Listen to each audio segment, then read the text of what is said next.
अगर तुमने हमें एक छोटा सा भी थ्रेड देने की कोशिश करी तो हम जब तक तुम्हें कब्र तक नहीं पहुंचाएंगे ना सर, तब तक हम चैन से नहीं बैठेंगे।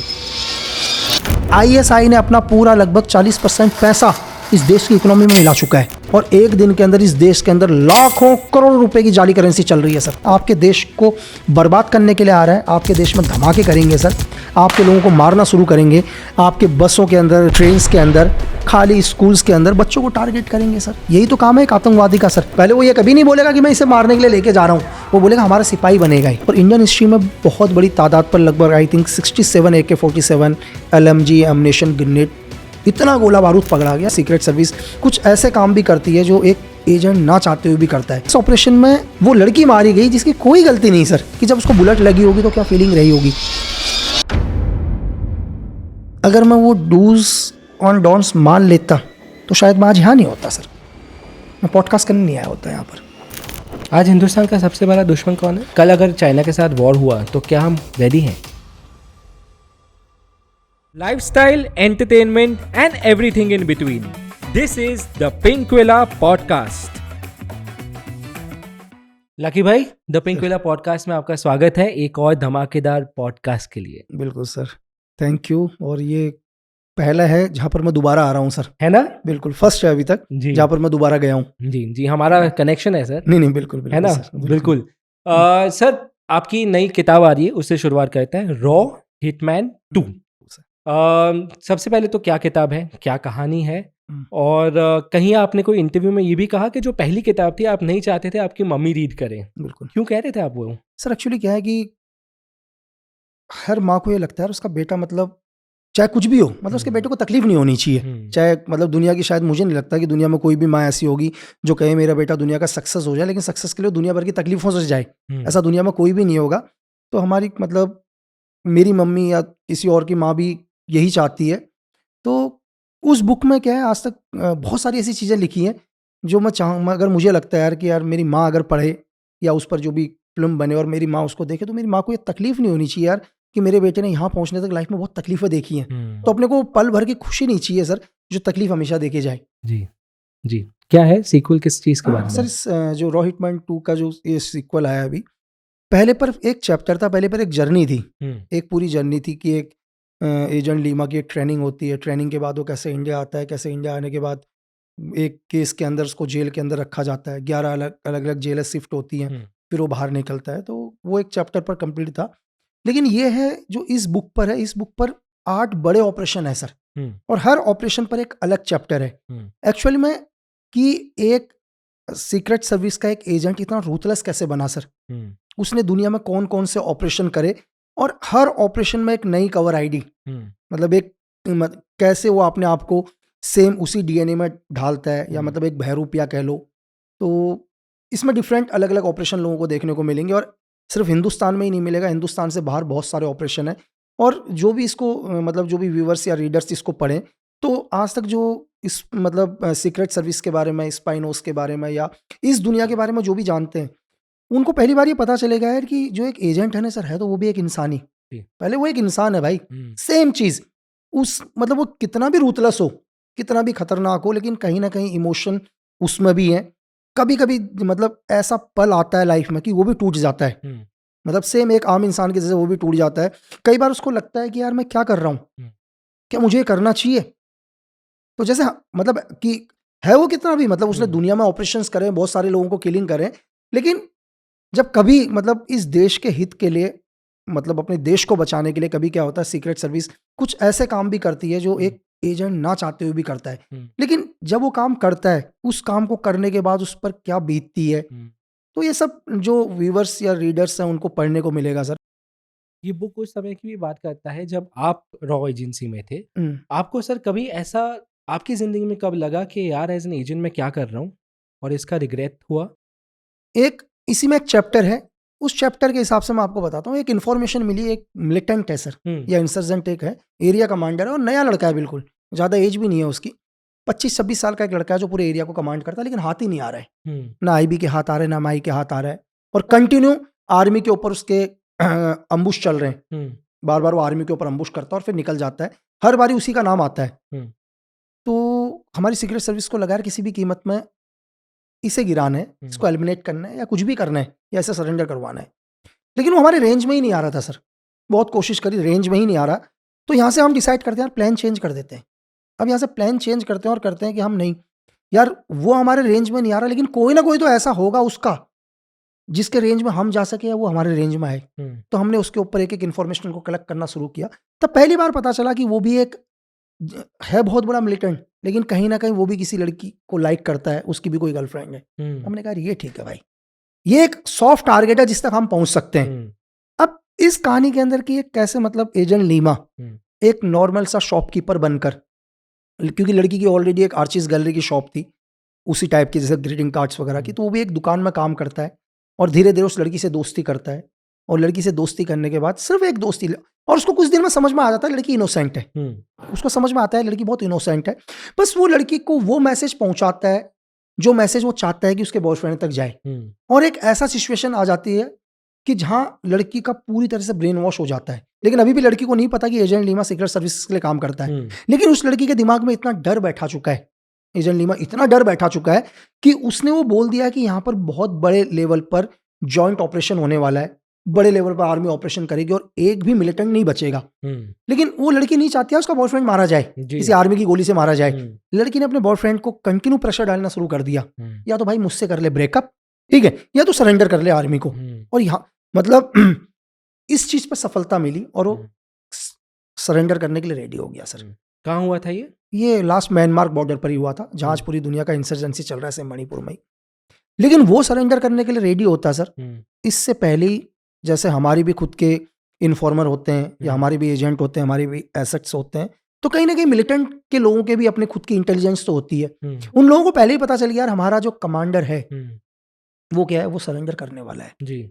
और जब वो अपनी गर्लफ्रेंड से मिलने आया तो उसी के कुछ लोग आए सर, और उसी ग्रुप के लोग, उन्होंने सीधे 2 गोली तो उसकी गर्लफ्रेंड को शूट आउट किया, ठीक है। मतलब 2 गोली उसको मारा और 1 बुलेट उस मिलिटेंट को मारा, अपने ही लीडर को। तो बेशक वो गोली उसके क्लोज से मारी तो उसके यहाँ से पार भी हो गई, लेकिन वो नहीं मरा, उसको मरा हुआ छोड़ के चले गए वो लोग। और वो उसके बाद उनके मिलिटेंट के जाने के बाद वो खड़ा हुआ और नज़दीकी में एक इंडियन आर्मी की एक बटालियन थी, शायद राजपूताना रेजिमेंट थी, 17 राजपूत थी, एग्जैक्ट याद नहीं है मुझे। तो वो उनके कैंप पर गया, उसने रातों रात अपने ही हाइड आउट पर एक अटैक करवाया आर्मी से। और इंडियन हिस्ट्री में बहुत बड़ी तादाद पर, लगभग I think 67 AK-47 LMG ammunition grenade, इतना गोला बारूद पकड़ा गया। लेकिन पूरा मैं आपको एक चीज़ बताता हूँ कि एक इनोसेंट लड़की जिसको पता ही नहीं है सर, वो मारी गई जी। तो ऐसे बहुत सारे ऑपरेशन, मतलब लगता है कि यार हमने एक सक्सेस ऑपरेशन किया, बहुत बड़ा सक्सेस ऑपरेशन, लेकिन इस सक्सेस ऑपरेशन में वो लड़की मारी गई जिसकी कोई गलती नहीं सर, जिसकी सिर्फ इतनी ही गलती थी कि उसका बॉयफ्रेंड क्या था, एक मिलिटेंट था, लेकिन उसने एक अच्छा काम किया, अपने बॉयफ्रेंड को सरेंडर करने के लिए राजी किया, चाहे उसको मजबूर करना, चाहे प्रेशर करना, जिसके लिए उसको मतलब एक अपने जीवन, मतलब लास्ट में अपना जीवन का बलिदान देना पड़ा सर। तो कई बार कुछ ऐसे ऑपरेशन में जहां हमें खुशी भी होती है तो वहां थोड़ा सा हमें दुख भी होता है। क्योंकि ये कहानी आपसे इंस्पायर्ड है, जब आपके साथ ही हुआ, ये आपकी कहानी है। क्या फीलिंग था उस समय? तो बहुत, मैं कह रहा हूँ ना सर कि कई उस समय की तो बहुत दूर की बात सर, लगभग इस ऑपरेशन को करे हुए 14-15 साल के आसपास हो चुके हैं। आज भी मैं उस लड़की को नहीं भूल पाता सर। चेहरा याद है?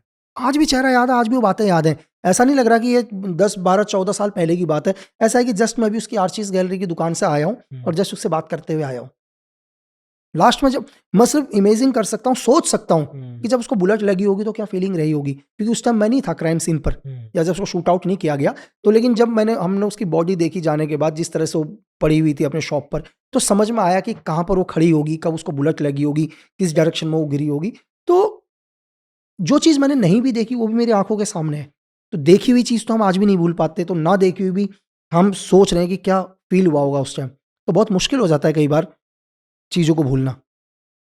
एक आर्मी ऑफिसर के लिए टफ है ना फील्ड पे रहना और ये सब करना। हाँ सर, मतलब देखो, मैंने आपको यही बोला कि जैसे यूथ को मैंने कहा यार कि कोई भी हो, चाहे एक एजेंट हो, चाहे आर्मी ऑफिसर हो, चाहे स्पेशल फोर्स का हो, भाई इंसान तो है वो। आप, मैं एक चीज़ पूछता हूँ सर, कभी आपने बहुत सारे लोगों ने आर्मी ऑफिसर्स को, सोल्जर को देखा होगा, बच्चे कितने खुश होते हैं उनको देखकर। बच्चों के अंदर कहते हैं सर ईश्वर वास करता है। ये पूरी दुनिया बोलती है कि जो बच्चे होते हैं ना, वो जब तक बच्चे हैं, छोटे हैं, हमेशा उनके अंदर भगवान होता है सर। और मैं नहीं मानता, मैंने आज तक दुनिया में कभी भी छोटे बच्चों को, सिर्फ एक आर्मी वालों को बाय करते हुए, मैंने दुनिया में किसी को बाय करते हुए नहीं देखा उन्हें। कभी आप JN के चले जाओ, नॉर्थ ईस्ट चले जाओ, जब भी आर्मी की कॉन्वॉय निकलती है तो छोटे छोटे छोटे बच्चे सब रोड के किनारे खड़े होकर उनको बाय करना शुरू करते हैं सर। वो मतलब कहते हैं ना कि आपको एक उन, जहां मिलिटेंट को उनमें जल्लाद नजर आ रहा है, मिलिटेंट को एक सोल्जर पर तो जल्लाद ही नजर आता है ना सर, तो उन बच्चों को उन पर भगवान नजर आ रहा है सर। तो एक इंसान के दो पहलू हैं। आप उस बच्चे के पॉइंट ऑफ व्यू से देखो, जो बच्चे उन सोल्जरों को जानते भी नहीं है, लेकिन उन्हें उनमें ईश्वर नजर आ रहा है। आप एक मिलिटेंट को देख लो, उनमें उन्हें यमराज नजर आ रहा है सर। एक ही आदमी के दो रूप हैं, बस आप उन्हें किस रूप में देखते हैं।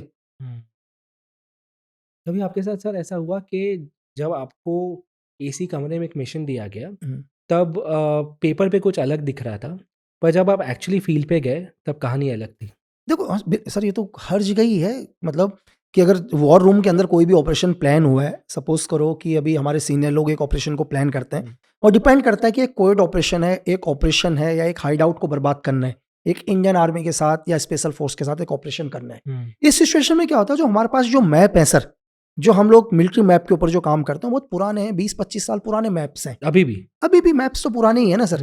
सर्वे उस टाइम शायद 1970 में जो सर्वे हुआ था, उन्हीं पर आज भी इंडियन आर्मी उन्हीं मैप के ऊपर वर्क करती है। तो आज के टाइम में क्या है, सपोज करो कि हमारे को एक मैप दिखाया जाता है, उस मैप के ऊपर हम एक ऑपरेशन प्लान करते हैं। सर 20 साल के अंदर जमीन बहुत चेंज हो चुकी है, बहुत जमीनी बनावट वहां की बिल्कुल चेंज है, लेकिन हम जब रियल ग्राउंड पर पहुंचते हैं तो वो नहीं दिखता हमें जो हम वहां वॉर रूम में हम देख कर आए।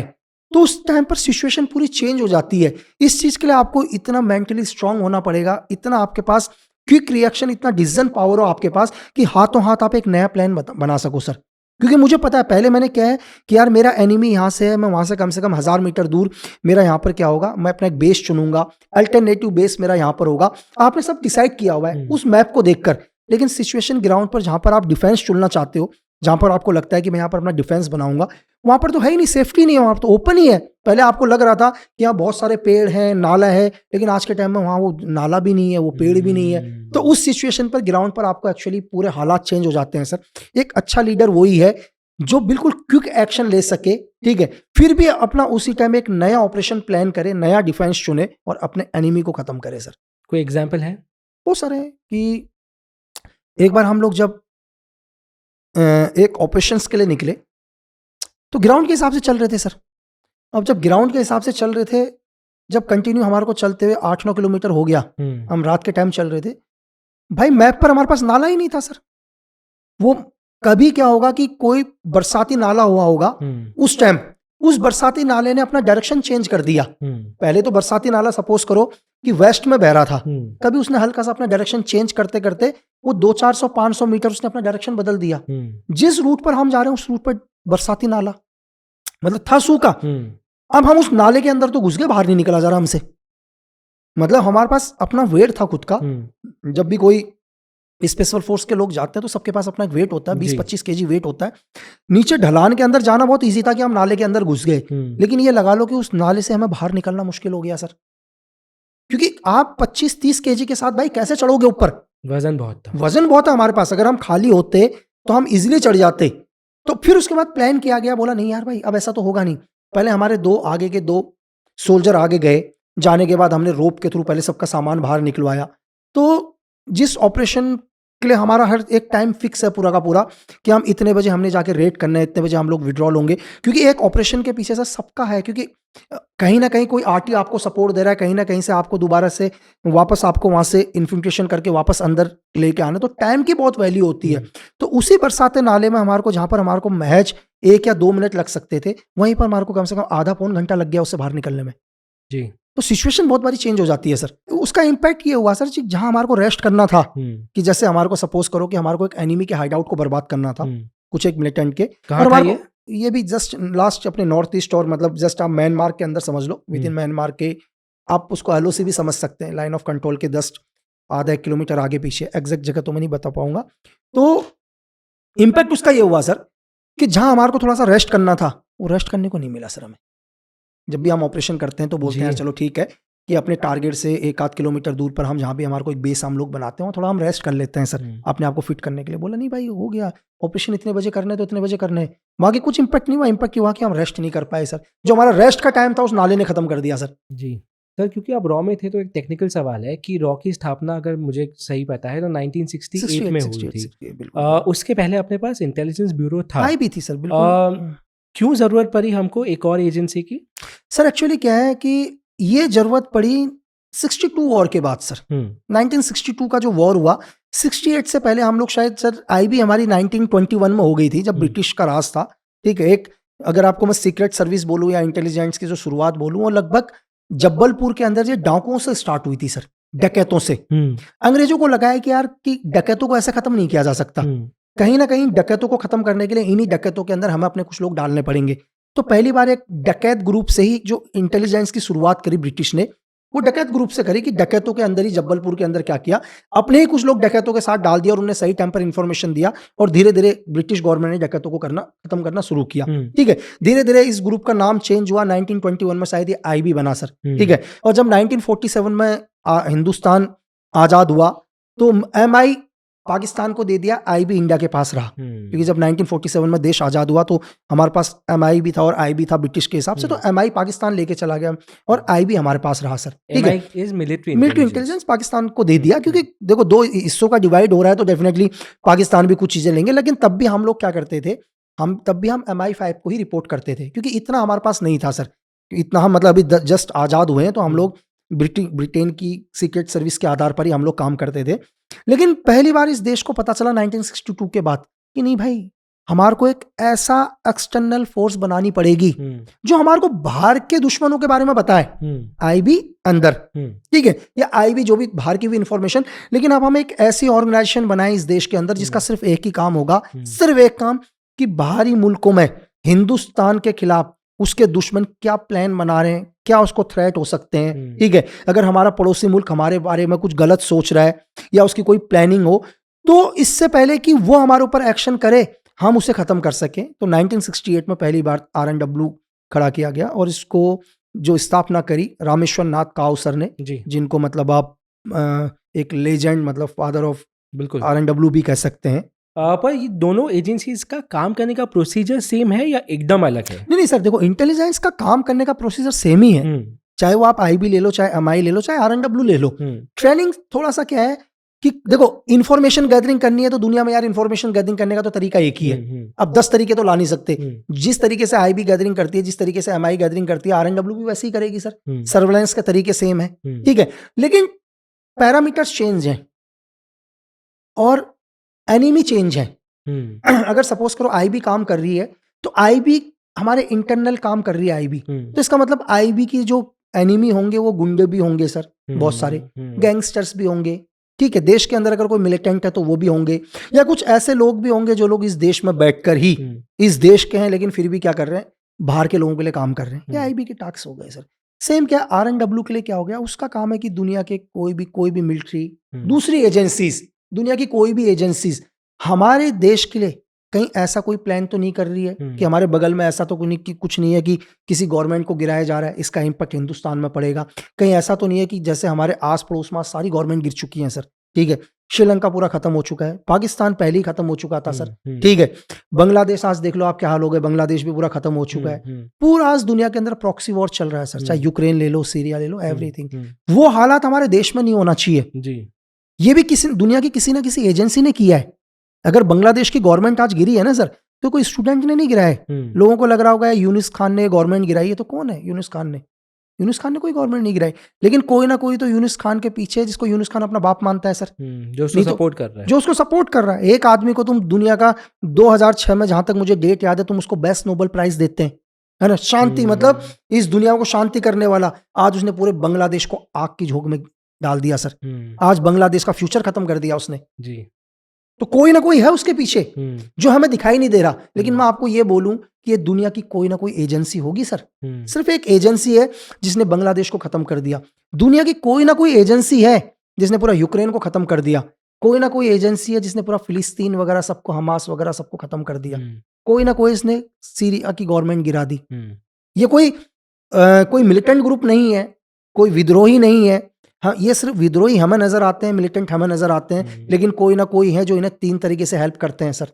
इन्हें पूरे फंडिंग से मदद करते हैं, पॉलिटिकल पावर से हेल्प करते हैं, इनको मिलिट्री पावर से हेल्प करते हैं। ये 3 पावर अगर कोई दे रहा है तो कोई ना कोई एजेंसी है सर। जी, नहीं आप सही कह रहे हैं। जैसे बांग्लादेश की अर्थव्यवस्था फिलहाल हिली हुई है, पाकिस्तान की हिली हुई है, श्रीलंका की हिली हुई है। क्या आपको ये लग रहा है कि एक प्लान बन रहा है कॉन्स्टेंट? बिल्कुल सर, आप देखो ना चारों तरफ से, चारों तरफ से हो तो रहा है, पूरा प्लान ही है सर ये। इसका हमारे डे टू डे पे क्या इम्पैक्ट हो रहा है सर? सबसे जो हमारे ऊपर जो डे टू डे पर, पहले हम लोग कोई भी सपोज करो कि एक एग्जांपल के लिए कि मैं बात करूंगा एजेंसी के पॉइंट ऑफ व्यू से सर, मैं पॉलिटिक्स के पॉइंट ऑफ व्यू से नहीं आऊंगा जी। मैं सिर्फ एक एजेंसी के पॉइंट, मेरे को चाहिए हिंदुस्तान के अंदर शांति, नो टेररिज्म। हिंदुस्तान में आतंकवाद नहीं होना चाहिए, हिंदुस्तान में शांति होना चाहिए जी। लेकिन इस टाइम क्या हो गया, मेरा पड़ोसी मुल्क मेरे कंट्रोल में नहीं है, अब मेरा दोस्त नहीं है। मुझे सबसे ज्यादा दिक्कत है यहाँ से आप इस देश के अंदर घुसपैठ होगी, अब यहाँ से क्या होगा, आतंकवाद आना शुरू करेंगे, तो मेरे लिए एक डिस्टर्ब हो गया ना सर जी।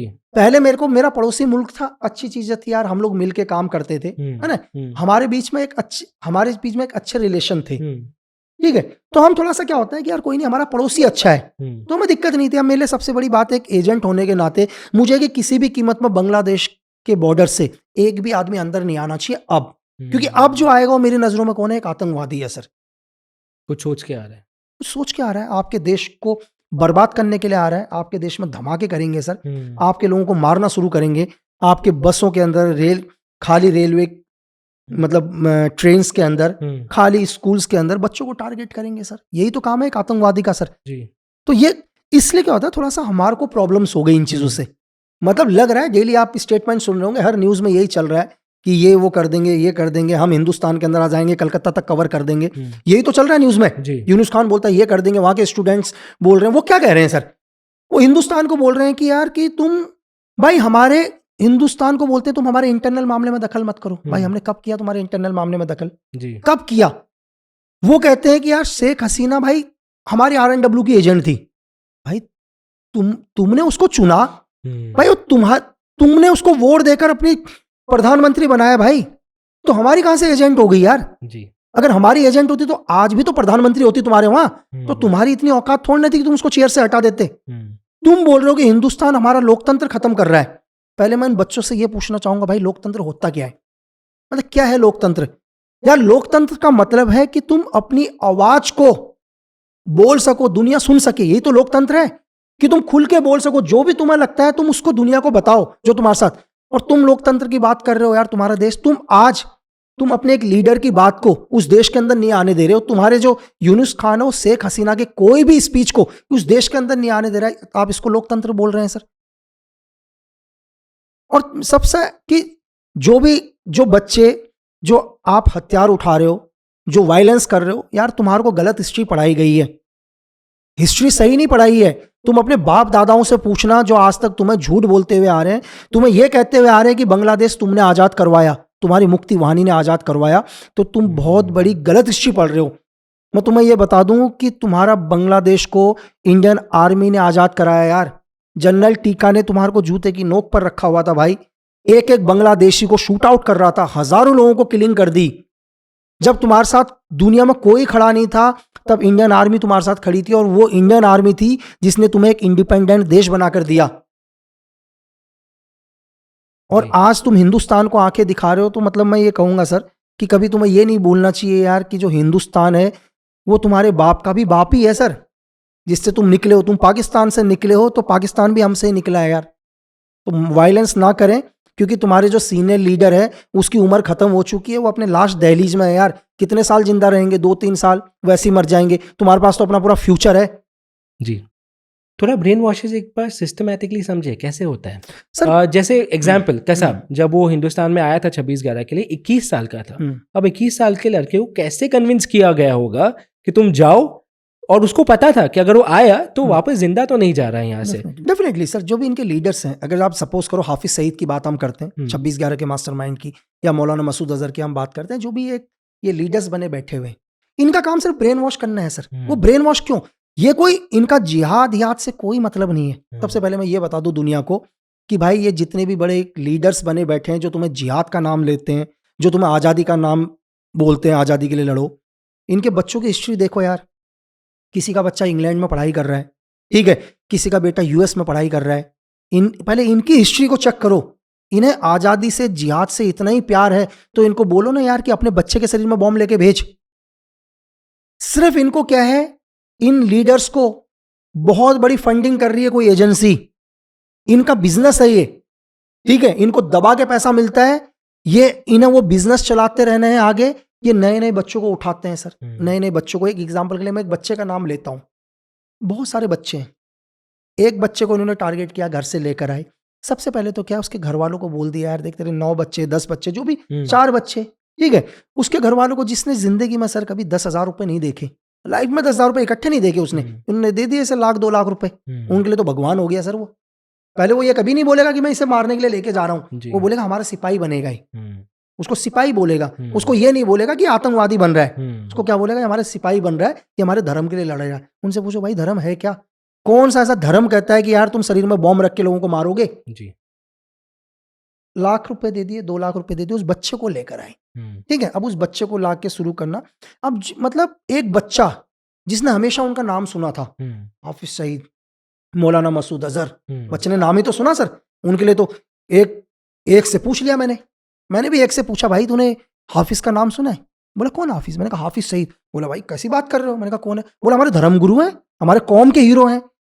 मैं मन में सोचा भाई कौन से धर्मगुरु, कौन से कौम के हीरो? सर एक बच्चे के वर्डिंग बता रहा हूं मैं आपको, एक 19 साल के बच्चे की वर्डिंग जो मैंने सुनी है, तो सेम उस बच्चे को लेकर आए। उस बच्चे के लिए तो आज साक्षात कौन आ गए? भगवान आ गए सर, ठीक है। उसके सामने पहली बार हाफिज सईद, मौलाना मसूद अजहर आ गया, तो उसके सामने तो ईश्वर आ चुके हैं पहले ही। जो बच्चा आज तक कभी सर ढंग से उसको 2 रोटी नहीं मिली होगी, आज वो अपने साथ उसको बिरयानी भी खिलाएगा, ठीक है। तो उसको क्या लग रहा है कि यार ये तो ईश्वर का ही रूप है साथ साथ जी। तो पहला तो 50% तो उन्होंने उसको वैसे ही खत्म कर दिया सर। वो 50% तो वो बोल रहा है यार कि मतलब इससे महान इंसान तो धरती में कोई हो ही नहीं सकता।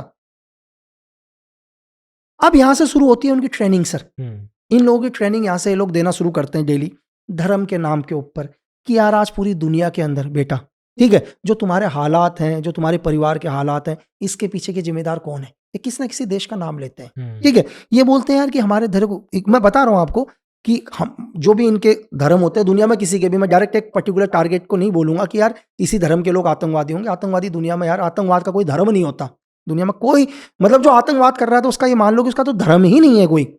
अब इनको क्या है कि भाई हमारे लोगों के साथ अत्याचार हो रहा है, ठीक है, हमारे यहाँ अगर तुम वहां जाओगे वहां तो इस हमारे धर्म के ऊपर बैन लगा हुआ है, ठीक है, अगर तुमने धर्म की पूजा करने की कोशिश करी तो मार देंगे। मतलब एक ब्रेन वॉश यहाँ से स्टार्ट हो जाता है सर धीरे धीरे। और कुछ लोगों की तो ट्रेनिंग में ऐसे भी बताऊंगा आपको, कुछ एक मिलिटेंट ग्रुप की ट्रेनिंग, वो क्या करते हैं, बच्चों को उन्होंने ट्रेन कर रखा है, पूरा ट्रेन कर चुका है बच्चों को।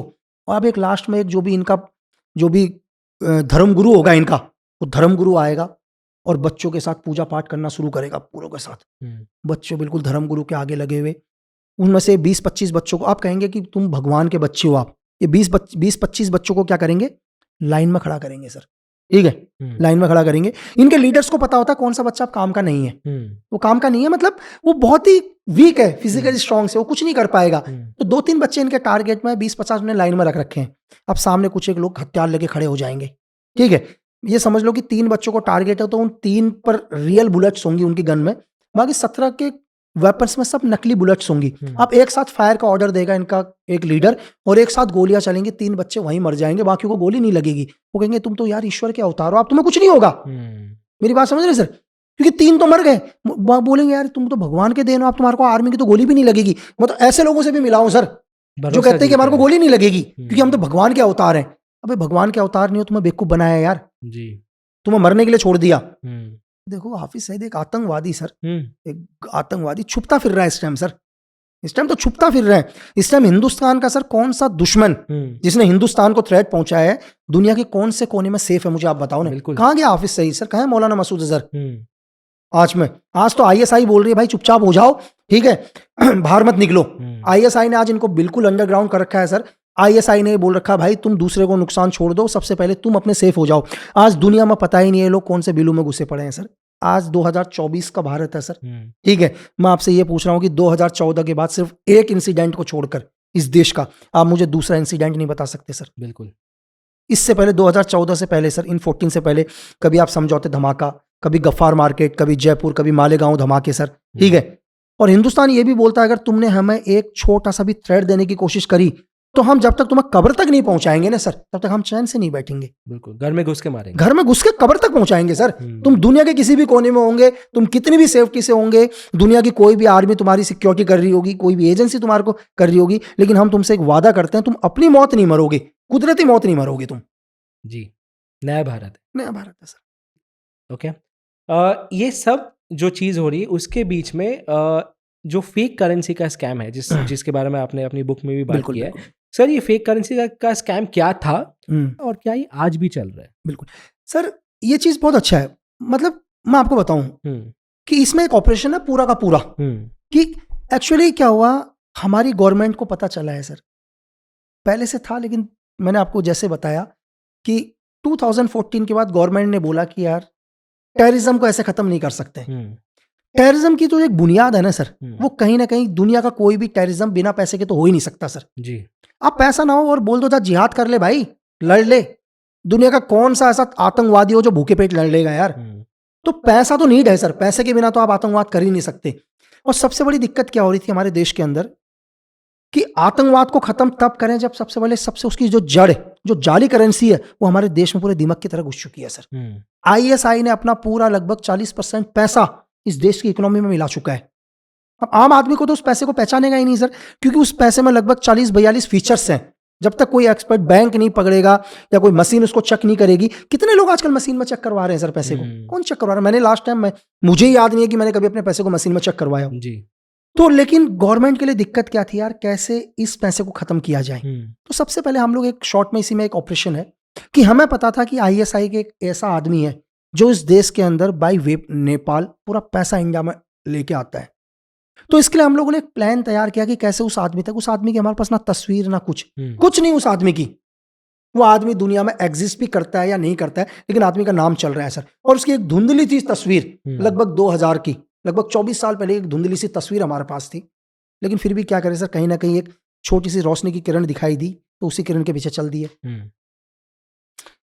खुद पैसों में डील करने लगे, ठीक है, खुद भी नकली नोटों का धंधा करने लगे हमारी टीम वाले, क्योंकि वहां तक पहुंचना था सर, ठीक है। धीरे धीरे इनके लीडरों से मिले, लीडरों से मिलने के बाद बड़ी डील करी सर।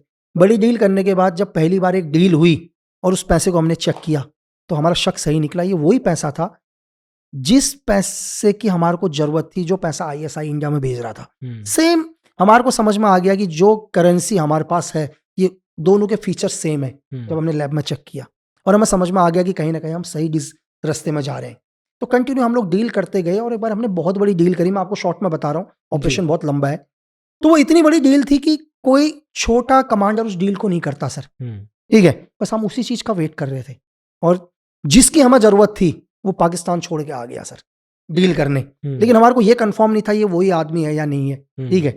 तो देन उसके बाद उसका क्या होता है कि उसी आदमी के जो हमारे पास फोटोज या DNA हैं वो हम मैच करवाते हैं और कंफर्म ये वही आदमी होता है, तब उसको हम एलिमिनेट करते हैं सर। लेकिन सिचुएशन यहाँ भी खत्म नहीं हुई हमने, लेकिन चलो पैसा का इन्फिल्ट्रेशन तो रोक दी, देश के अंदर आप पैसे की घुसपैठ नहीं हो पाएगी। लेकिन अभी भी क्या करें कि यार ये पैसा है, इसको कैसे निकालें, जो इस देश में वो पैसा कैसे निकालें। तो देश के पावरफुल लीडर ने एक डिसीजन ले लिया सर, बोला यार ये पैसा तो निकल ही नहीं पाएगा भाई, अगर टेररिज्म को खत्म करना है तो इस पैसे का खत्म होना बहुत जरूरी है। लेकिन सबके लिए दिक्कत कि सर पैसे को निकाले कैसे यार, पैसे तो घर घर पहुंच चुका है। कौन सा आदमी है जो अपना नकली नोट देके जाएगा, नकली नोट है करके? आदमी तो चाहता भी नहीं है ना यार कि मैं झंझट में पड़ूं। तो फिर एक डिसीजन लिया जाता है इस देश में कि अगर इस नकली नोट को खत्म करना और कागज का टुकड़ा बनाना है तो नोटबंदी सर, जिसके लिए लोग सड़कों पर उतर गए सर। लोगों को लगा यार देश के अंदर क्या हो गया। अगर लोग मुझे बोले ब्लैक मनी, आज भी लोग बहुत सारे लीडर्स हैं अपोजिशन के जो बोलते हैं यार ब्लैक मनी नहीं आया, मैं कहता हूं चलो ब्लैक मनी नहीं आया, टेररिज्म को तोड़ दिया यार, टेररिज्म की कमर तोड़ दी ना भाई।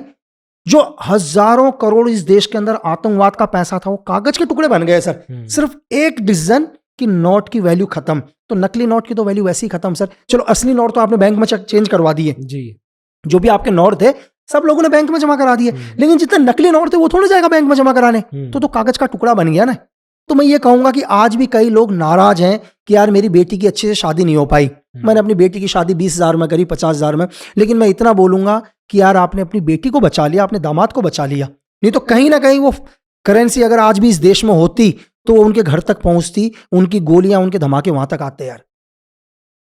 आपने कहा कि जब आप किसी कल्प्रिट से मिलते हैं या किसी टेररिस्ट से मिलते हैं, उसकी पहचान कराने के लिए आप एक डीएनए टेस्ट करते हैं। और मैं थोड़ा टेक्निकली समझना चाहूंगा कि आप पहली बार तो मिले हो, अब कैसे डीएनए जमा किया आपने कि कोरिलेट किया कि यही आदमी है? अगर हम आप तक पहुंचते हैं तो डीएनए लेने के तो मेरे पास 1000 तरीके हैं सर, हम लोगों के पास 1000 तरीके हैं।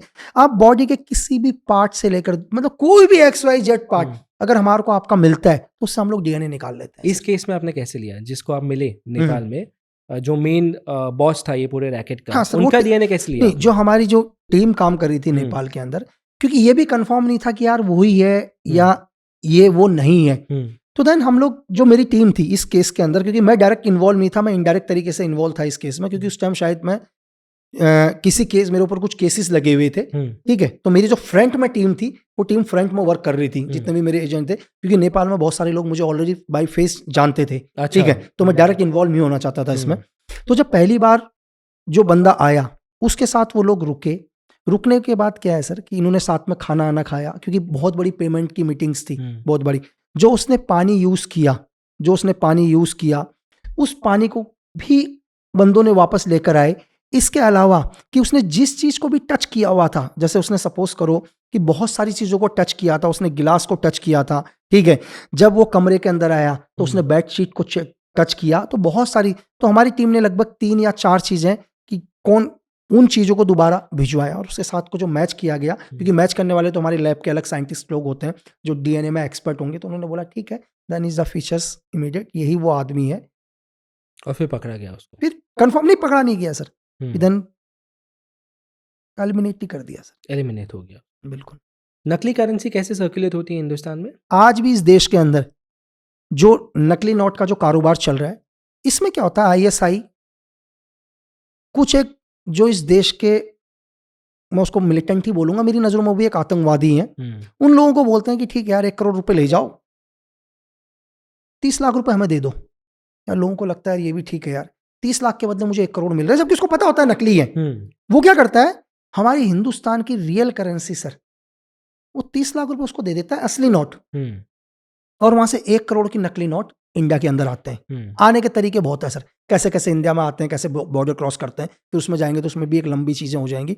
अब उस आदमी के पास क्या है, 1 करोड़ रुपए पड़े हुए, 1 करोड़ रुपए पड़े, वो क्या करेगा, उसने एक ग्रुप बना रखा है बहुत बड़ा, मैं आपको बता रहा हूँ, बहुत बड़ा ग्रुप बना रखा है। इनका चैन कैसे है, उस आदमी के लिए 100 लोग काम करते हैं, 100 लोग काम करते हैं।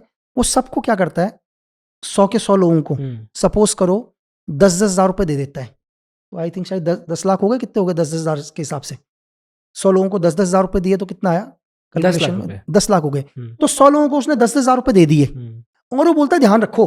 अब इसकी टीम कैसी है सर, उसमें बच्चे भी हैं, वो है, कहते हैं दुकान में जाना और 500 के नोट लेके जाना, और एक काम करना 50 रुपए का सामान खरीद लेना दुकान से। यार एक पान वाला है, चीज है, वो जाते हैं, बोले एक सिगरेट का डब्बा देना सर, ध्यान से सुनना सर, वो सिगरेट का डब्बा लेता हुआ आदमी 500 का नोट पकड़ता है, 400 वापस करता है सर, जो भी है, जितने की भी एक सिगरेट आती है वापस करता है। 400 इनके पास असली करेंसी आ चुकी है सर, मेरी बात समझ में आ रहा है जी? तो इसका मतलब आप समझ सकते कि डेली का ये 10 लाख रुपए को मार्केट में डालते हैं। ये तो मैंने आपको 100 का हिसाब बताया, हजारों लोग काम करते हैं सर इसके लिए, हजारों लोग। ये लेकर कितने % पर आए थे सर, सिर्फ 30% पर आए थे लेकर, ठीक है, लेकर 30% पर आए थे, और लगभग अगर उन्होंने 100 रुपए भी खर्च कर दिए तो लगभग फिर भी ये 30 लाख रुपए के कितना बना लेते हैं, 70 लाख रुपए फिर भी बना लेते हैं सर। 30 लाख रुपए का सामान खरीद लिया इन्होंने, एग्जांपल के लिए किसी ने गुटखा खरीद लिया, बीड़ी, कुछ भी चीजें, ये नोट को लेकर जाएंगे। इनका तरीका वही होगा, क्योंकि मैंने इनके साथ डील किया हुआ है, इनका तरीका कैसा होगा, ये हर दुकान में जाते हैं और कोशिश करते हैं कि दोबारा उस दुकान में ना जाए, ठीक है, क्योंकि नकली नोट जा चुका है।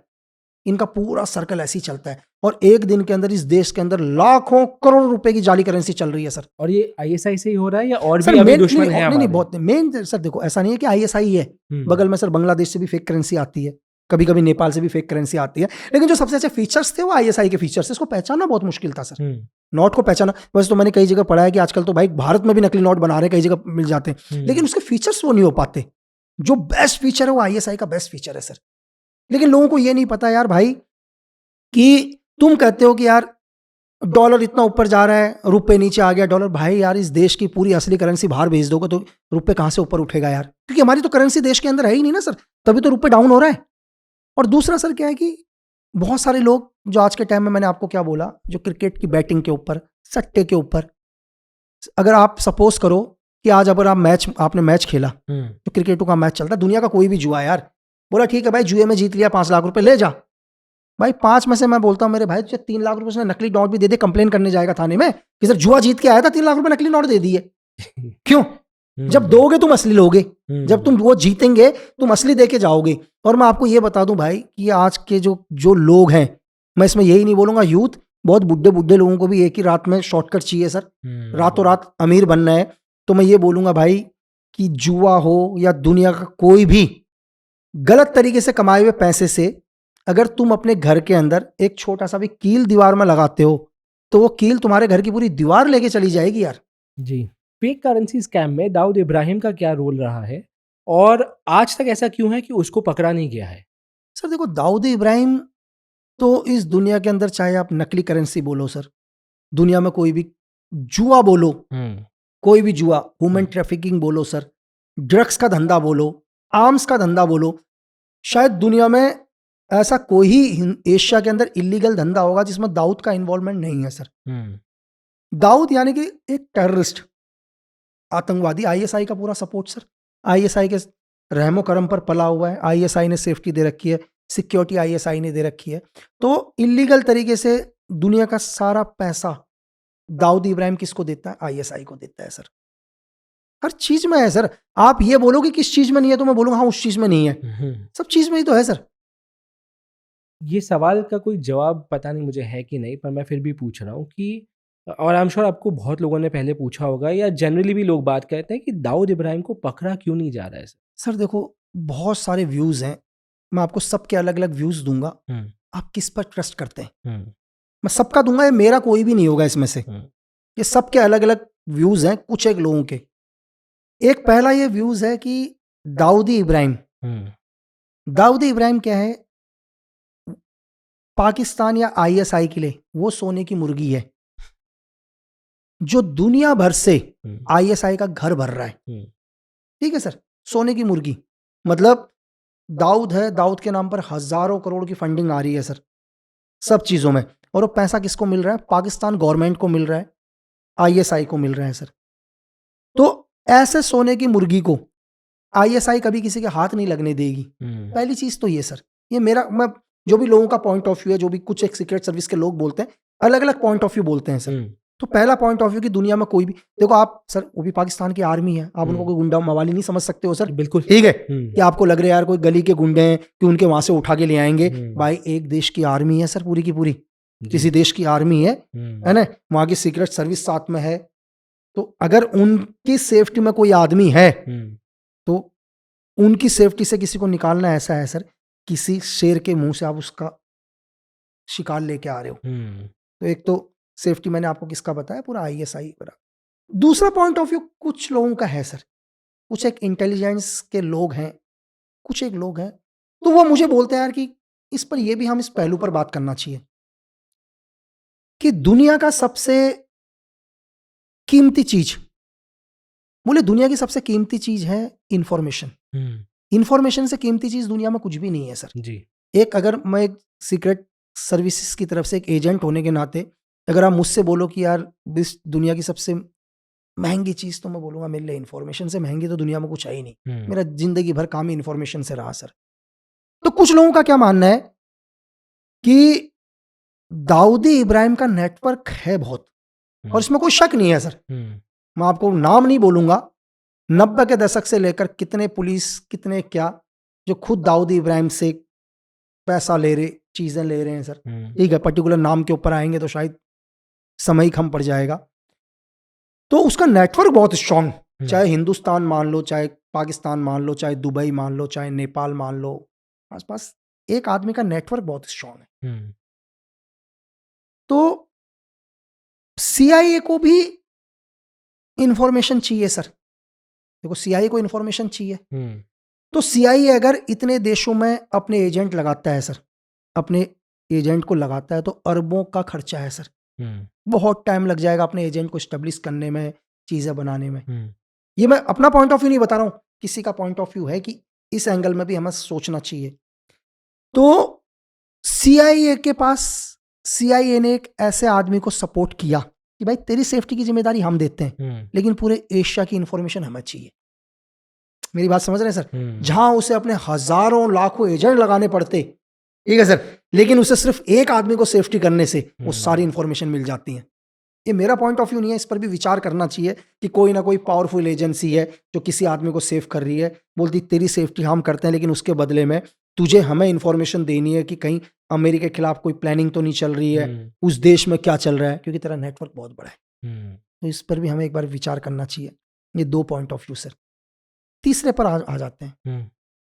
अगर मैं ये बोलूं कि यार 2-3 साल पहले या साल भर पहले दाऊद इब्राहिम ही मर गया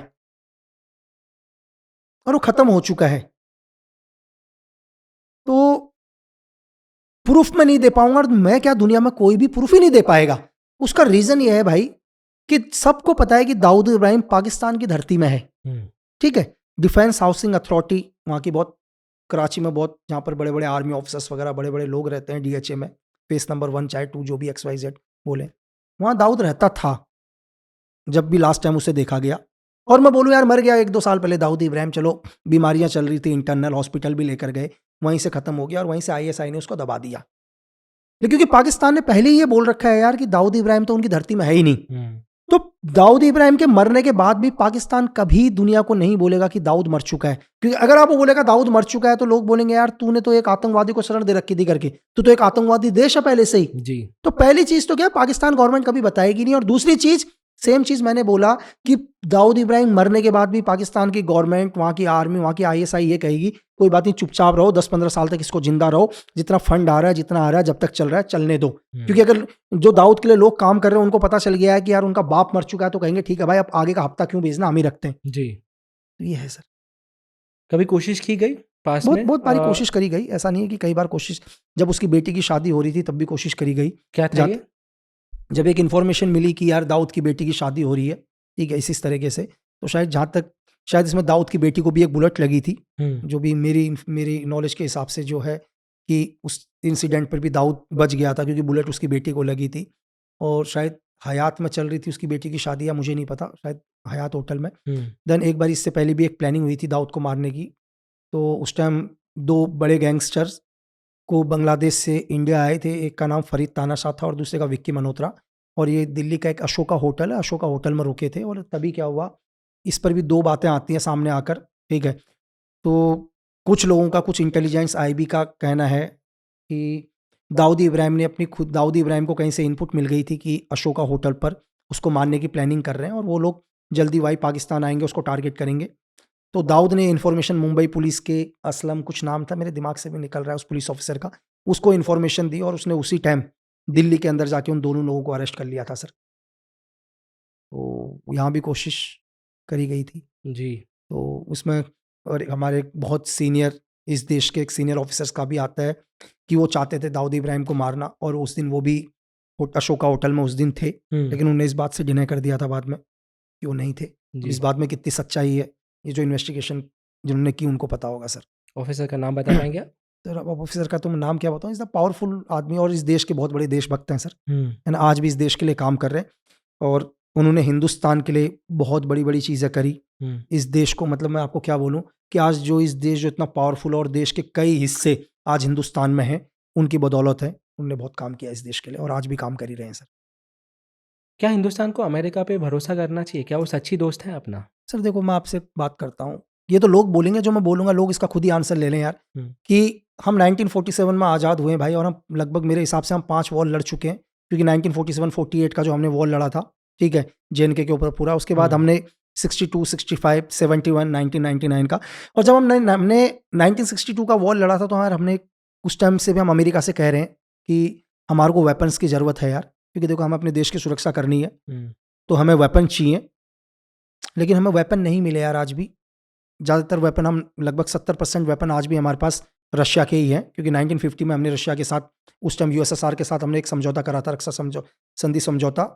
तो चाहे आप MiG-21 से लेकर 27, 29, ठीक है, Mi-17, Mi-35, AK-47 से लेकर आज अभी रडार की डील भी हुई है, जस्ट 2 दिन आपने पहले सुना होगा, हमारे डिफेंस मिनिस्टर रशियन प्रेसिडेंट से मिलकर आए। तो अभी भी मैं आपको बताऊं कि जस्ट कुछ दिन पहले भी अमेरिका ने हमारे साथ एक समझौता हुआ कि वो हमारे को हम आत्म भारत बनना चाहते हैं और पूरी दुनिया इस चीज़ को देख रही है, तो हमने अमेरिका से बोला कि हमारे को F-16 के इंजन चाहिए, क्योंकि हमारे को इस टाइम हमारी एयरफोर्स को बहुत स्ट्रांग बनाना है, क्योंकि हमारे चारों तरफ के हालात सही नहीं है इस टाइम, तो कभी भी हमारे को ज़रूरत पड़ सकती है और हमारे को एक स्ट्रांग एयरफोर्स बनानी है। तो अमेरिका कहता ज़रूर है देंगे, लेकिन अमेरिका ने अभी तक हमारे को इंजन दिए नहीं यार, ठीक है। तो हो सकता है कि सर 20 तारीख को डोनाल्ड ट्रंप एक हॉट सीट पर बैठेंगे, इसके बाद हिंदुस्तान के साथ उनके क्या रिलेशन होते हैं और नई चीज़ें लोगों को देखने को मिलेगी। तो आप ये समझ लो, मैंने आपको 1962 से लेकर अभी तक की बता दिया, तो आपको समझना चाहिए कि दोस्त हैं या नहीं है। तो जब एक आदमी खुद ही पावरफुल बनता है, जब एक देश खुद पावरफुल बनता है, वो सिर्फ अपने बारे में सोचता है, अपने हितों के लिए सोचता है, ठीक है, सिर्फ दोस्ती दिखाई देती है, लेकिन वास्तव में दोस्ती होती नहीं है सर। रूस से दोस्ती है सर अगर मैंने रूस की अगर मैं बात बोलूं सर, कि रशिया ने वेपन्स में हमारी मदद करी है सर। वेपन्स के मामले में 70% वेपन, आज अगर मैं आर्मी, एयरफोर्स और नेवी की बात करता हूं, तो लगभग 70% वेपन तो हमारे रशिया के ही है ना सर आज भी। ये मेरा पॉइंट ऑफ व्यू है सर, कि 70% वेपन इस देश के अंदर रशिया के हैं यार आज भी। चाहे T-90 टैंक बात करो, 72 बात करो, ठीक है, चाहे आप एयरफोर्स का रडार सिस्टम की बात करो, मिग, मैंने जैसे अभी सारे वेपन्स बताए, तो रशिया के तो वेपन आज भी इस देश के अंदर है यार। मैं एक एजेंट होने के नाते ही बात कर रहा हूँ। देखो, बाकी कहाँ से हम लोग साबुन खरीदते हैं, कहाँ से वॉशिंग मशीन खरीदते हैं, कहाँ से आप लोग कपड़े खरीद रहे हो, ठीक है, मैं उस पर बात नहीं कर रहा हूँ, ठीक है। मैं एक एजेंट होने के नाते मेरी बात सिर्फ वेपन को लेकर, क्योंकि मैं ये कह रहा हूँ कि मेरे देश की अगर डिफेंस मजबूत हुई तो देश मजबूत है, इसलिए मैं अपना डिफेंस होने के नाते, एक सोल्जर होने के नाते पॉइंट ऑफ व्यू रख रहा हूँ सर। मेरे देश की जो डिफेंस को मजबूत करेगा, ठीक है सर, मेरे देश की आर्मी, एयरफोर्स को, नेवी को मजबूत करेगा, वो मेरे दुश्मन है, वो मेरे दोस्त है सर। जी। सर एक टेक्निकल सवाल, एक सोल्जर और एक एजेंट, इन दोनों का सोच में क्या फ़र्क होता है? सर एक एजेंट का और एक सोल्जर का, देखो दोनों काम भारत सरकार के लिए कर रहे हैं, दोनों का काम है गवर्नमेंट के लिए। दोनों की पहले मतलब जो कॉमन सोच है, कॉमन सोच दोनों की एक ही है कि दोनों को देश की रक्षा करनी है।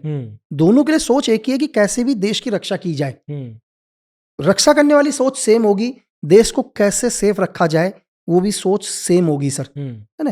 कैसे अपने देश को मिलिटेंट से बचाना है, कैसे एनिमी को खत्म करना है, ये सोच भी उनकी सेम होगी। बस एक जगह में थोड़ा सा चेंज होता है सर, जब भी एक सोल्जर को एक ऑपरेशन में जाता है या एक एजेंट एक ऑपरेशन में जाता है, उस जगह में थोड़ा सा क्या हो जाता है सर, थोड़ा सा अगर मैं आपको नर्वसनेस की बात बोलूं, या थोड़ा सा मैं बोलूं कि थोड़ा सा कॉन्फिडेंस थोड़ा सा डाउन हो गया। मैं मानता हूं कि एक एजेंट होने के नाते सर और एक सोल्जर होने के नाते, क्योंकि मैंने लाइफ में दोनों ही काम करे हैं, इसलिए मैं अपना पॉइंट ऑफ व्यू रख रहा हूं। मैंने कोविड ऑपरेशंस भी करे हैं इस देश के अंदर, जहां आर्मी के साथ में चला हूं सर। मैंने बाहर भी कोविड ऑपरेशन करे एक एजेंट होने के नाते। जो एक सोल्जर है ना सर, जब मैं एक सोल्जर होता हूं, जब मैं कभी भी किसी ऑपरेशन में जाता हूं, तो मेरा जो कॉन्फिडेंस है सर वो 200% होता है।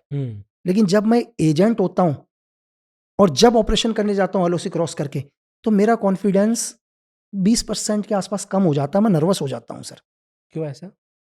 क्योंकि मैं एक सोल्जर के, जब मैं जाता हूं लड़ने, मैं अपने देश के अंदर ऑपरेशन कर रहा होता हूं, और मैं मतलब हम लोग गाना गाते हुए जाते हैं, इंजॉय करके हुए जाते हैं सबके सब, ठीक है, मजे लेते हुए।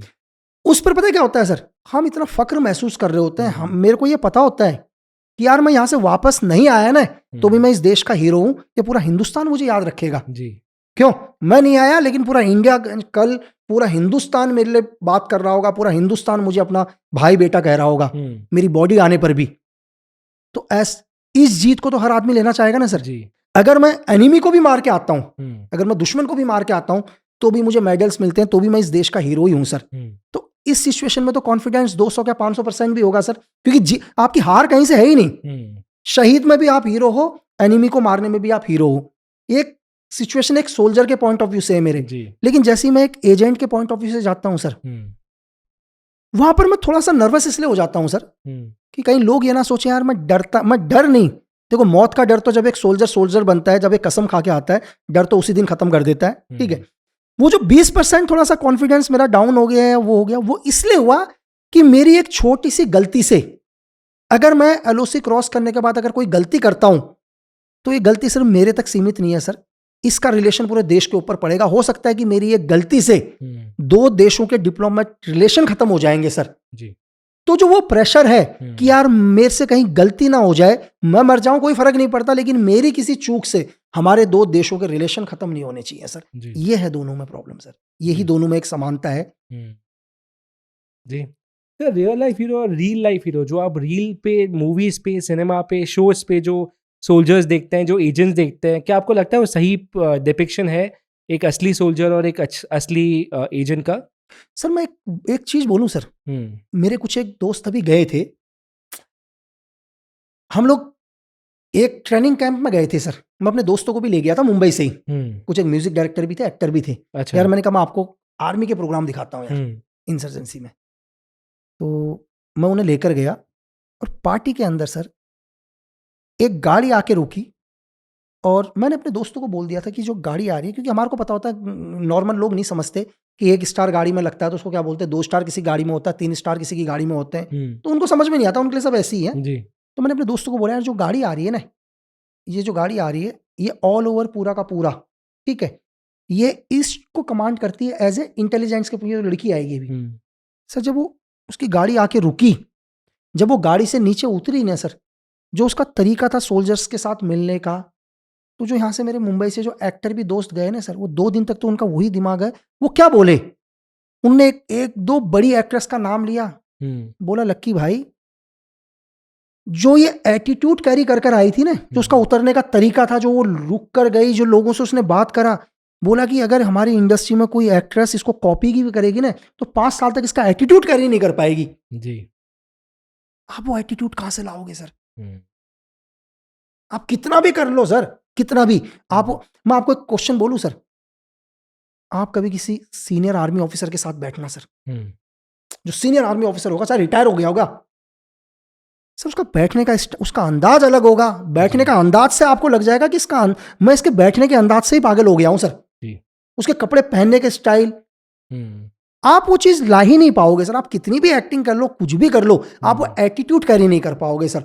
अगर वो सिगार भी पी रहा होगा ना सर, तो आप उस सिगार को कॉपी नहीं कर पाओगे, उस आर्मी ऑफिसर का सिगार को कॉपी करने की स्टाइल से, क्योंकि वो जिया है सर। आप एक्टिंग कर रहे हो, मेरी बात समझ रहे हो सर? आप सिर्फ एक्टिंग कर रहे हो, वो जी रहा है।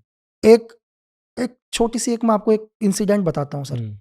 कारगिल वॉर चल रहा था सर, हमारे एक second lieutenant sir, just young second lieutenant, वहां पर क्या था, शायद जैक राइफल के थे वो, तो सबको अपना लेटर लिख के उनके कमांडिंग ऑफिसर ने बोला सर, 22 साल के सेकंड लेफ्टिनेंट, बोला यार सब एक काम करो, अपना लेटर लिख के दे दो, और लेटर लिखने के बाद अगर आप लोग में से वापस आ गए तो ये लेटर वापस ले लेना अपना, और आप नहीं आए तो हम आपका लेटर आपको घर वालों को दे देंगे। ये लेटर हम आपके घर वालों को दे देंगे, क्योंकि आपका, हम ये समझ रहे हैं कि आपको पता ही यार सुसाइड मिशन है, जो नहीं आएगा तो लेटर दे देंगे, बाद में तो नहीं लिखवाएंगे। तो लड़ाई में चले गए सर, जब सेकंड लेफ्टिनेंट शहीद हुए वहीं, और वापस नहीं आई। उनका लेटर उनके फादर को मिला सर, तो उसमें क्या लिखा था, उस 22 साल के बच्चे ने बोला यार पापा आप बिल्कुल निराश मत होना, लेटर पढ़ के, आपका बेटा अभी कम से कम ये सोच लो 40-50 अफसराओं के साथ है, ठीक है, बिल्कुल खुश है 1% अपने बेटे, लेकिन आपका बेटा दुश्मनों से कैसे लड़ा, कभी मौका मिले तो उस जगह में जरूर जाना सर। एक 22 साल के बच्चे का है सर। यहाँ लोगों को समझ में नहीं आता कि 20 साल 25 साल में उन्हें करना क्या है सर। जी। तो हमें, वो हमारे लिए हीरो हैं सर, बिल्कुल हमें उनको फॉलो करना चाहिए सर। हमें उस 23 साल के बच्चे शहीद भगत सिंह को फॉलो करना चाहिए, जो उस आजादी के लिए लड़ रहा था सर, जिन्हें पहले से पता था कि मैं इस आजादी को कभी नहीं देखूंगा। मुझे आज इस दुनिया में आप आदमी बता दो सर, जो दुनिया में कोई भी काम कर रहा है वो कर्म देखता है, मुझे रिजल्ट क्या मिलेगा। एक आदमी पिक्चर बना रहा है तो कहता है ऑस्कर लेके जाऊंगा, एक आदमी बिजनेस कर रहा है तो बोला बिजनेस टाइकॉन बनूंगा, ठीक है, कुछ भी कर रहा हो उसको उसका रिजल्ट पता है।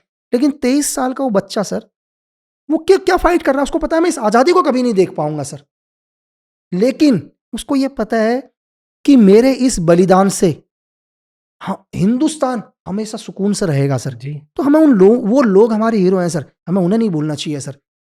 हमें एक ऐसे आर्मी ऑफिसर को नहीं भूलना चाहिए जो कारगिल वॉर में जिसकी गोलियां खत्म हो गई और चारों तरफ से उन्हें पाकिस्तान ने घेर लिया, तो क्या बोलते हैं अपने सीनियर को सर, अपने सीनियर को उन्होंने बोला, जो उनके सीनियर बोला यार आरटी का एक जीआर दिया, जीआर होता है ग्रीड रेफरेंस, आर्मी एक कोड होते हैं जो मैप पर, और क्योंकि आरटी की गन बहुत दूर होती है सर, बोला सर कि हमारे को चारों तरफ से घेर लिया है, तो आपको दुश्मन की लोकेशन तो नहीं पता चल पा रही है, लेकिन आपको हमारी लोकेशन पता है कि हम किस लोकेशन में हैं। लेकिन एनिमी ने हमें चारों तरफ से घेर लिया है, आप एनिमी को नहीं ढूंढ पा रहे हो, तो हमारे पास वैसी बुलेट खत्म हो चुकी है, तो एक काम करो, बोला सर हमारे ऊपर आर्टी फायर कर दो, हमारे साथ वो भी लोग मरेंगे। ये कहाँ से लेके आओगे सर ये त्याग? बिल्कुल नहीं, इसलिए सोल्जर्स का सैक्रिफाइस कभी कंपेयर नहीं हो सकता है। आज हिंदुस्तान का सबसे बड़ा दुश्मन कौन है? सर ये तो कहना, देखो अब मैं क्या बोलूँ, अगर आप मेरा पॉइंट ऑफ व्यू रखो सर, तो मेरे पॉइंट ऑफ व्यू के अंदर जो भी दुनिया के पावरफुल देश हैं सर, चाहे हमारे बगल में चाइना हो, ठीक है, चाहे मैं चाइना तो गवर्नमेंट के ऊपर नहीं बोलूँगा, लेकिन मैं अगर उनकी सीक्रेट सर्विस MSS की बात करूँ, तो वो भी हमारा एनिमी, मैं बोलूँगा यार हमारा एनिमी है। अगर मैं MI5 की बात करूँ, अगर मैं CIA की बात करूँ, ठीक है, अगर मैं मोसाद की बात करूँ, तो सर मेरे लिए तो सभी एनिमी हैं सर। पर ये सारी एजेंसीज अपनी गवर्नमेंट के इंस्ट्रक्शंस के बगैर क्या काम कर सकती है? बिल्कुल, बिल्कुल सर, एजेंसीज़ देखो 100% गवर्नमेंट के उससे नहीं चलती हैं सर, ठीक है? अगर मैं ये बोलूँ कि यार कोई भी एजेंसी, अगर कोई भी ये बोले कि गवर्नमेंट के उससे चलती है, बेशक एक एजेंसी अपने गवर्नमेंट के अंडर में ही आती है, जैसे हमारी भी गवर्नमेंट के PMO के अंडर में आती है, ठीक है? CIA वहाँ के प्रेसिडेंट के अंडर में आती है, तो सबके होते हैं, लेकिन ऐसा नहीं है, अपने ये लोग डिसीज़न अपने देश के हित में लेते हैं सर। अपना देश का हित तो किसी का तो नुकसान होगा ही सर। जी। अगर देश का हित अपना है, तो अपना हित किसी ना किसी का नुकसान होगा। क्या आपके साथ कभी ऐसा हुआ जब आप फॉरेन लैंड पे थे और आपको एक डिसीजन लेना पड़ा कि क्या ये, अभी आप कोई ऑफिशियल डिसीजन नहीं ले सकते, पर आपको डिसीजन लेना है कि मैं ये लूंगा तो मेरे देश के लिए सही है, ऐसा कभी हुआ आपके देखो साथ? सर, मैं आपको वैसे बता देता हूँ एक ही लाइन में, हम जब भी मैं किसी ऑपरेशन के लिए हम लोग निकलते हैं सीक्रेट सर्विस के थ्रू, तो मेरे पास एक लेटर होता है, हमारे पास कार्ड होते हैं, उस कार्ड पर लिखा रहता है क्या करना है क्या नहीं करना है। शायद 5-6 पॉइंट हैं, डूज और डोंट्स, क्या करना है क्या नहीं करना है। ये किसके हैं? ये ऑर्डर है भारत सरकार की। जी। भाई तुम क्या करोगे क्या नहीं करोगे। जैसे सपोज करो, मैं एक छोटा सा एक पॉइंट बताता हूँ, तुम मानव अधिकार का उल्लंघन नहीं करोगे, एक एग्जाम्पल के लिए, जी।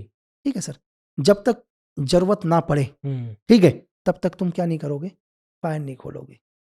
एक उदाहरण है, जब तक जरूरत ना पड़े फायर नहीं खोलोगे, किसी भी इंटरनेशनल ह्यूमन राइट्स मानव अधिकारों का उल्लंघन नहीं करोगे, ठीक है। बहुत सारी चीज़ें, अगर तुम्हारे को कुछ भी ऐसा लगता है तो बिना सीनियर के, मतलब बिना सीनियर के ऑर्डर का वेट करोगे, एग्जाम्पल के लिए बिना सीनियर के परमिशन के तुम फायर नहीं करोगे। बहुत सारी चीज़ें डूज एंड डोंट्स जो भी दिए हैं गवर्नमेंट ने। मैं अपनी बताता हूँ सर, बाकी का क्या बोला हूँ। जैसे आपने बोला, मैं कभी भी ऑपरेशन में गया हूँ ना सर, मैंने उन दोनों पेपरों को डस्टबिन में डाल दिया है सर, मैं तभी जिंदा हूँ सर।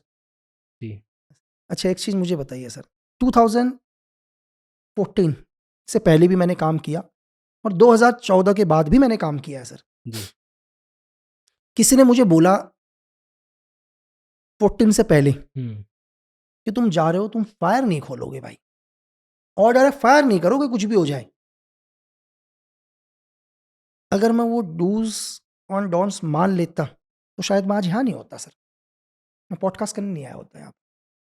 फायर खोली आपने? सर मैं तभी यहाँ बैठा हुआ हूँ सर।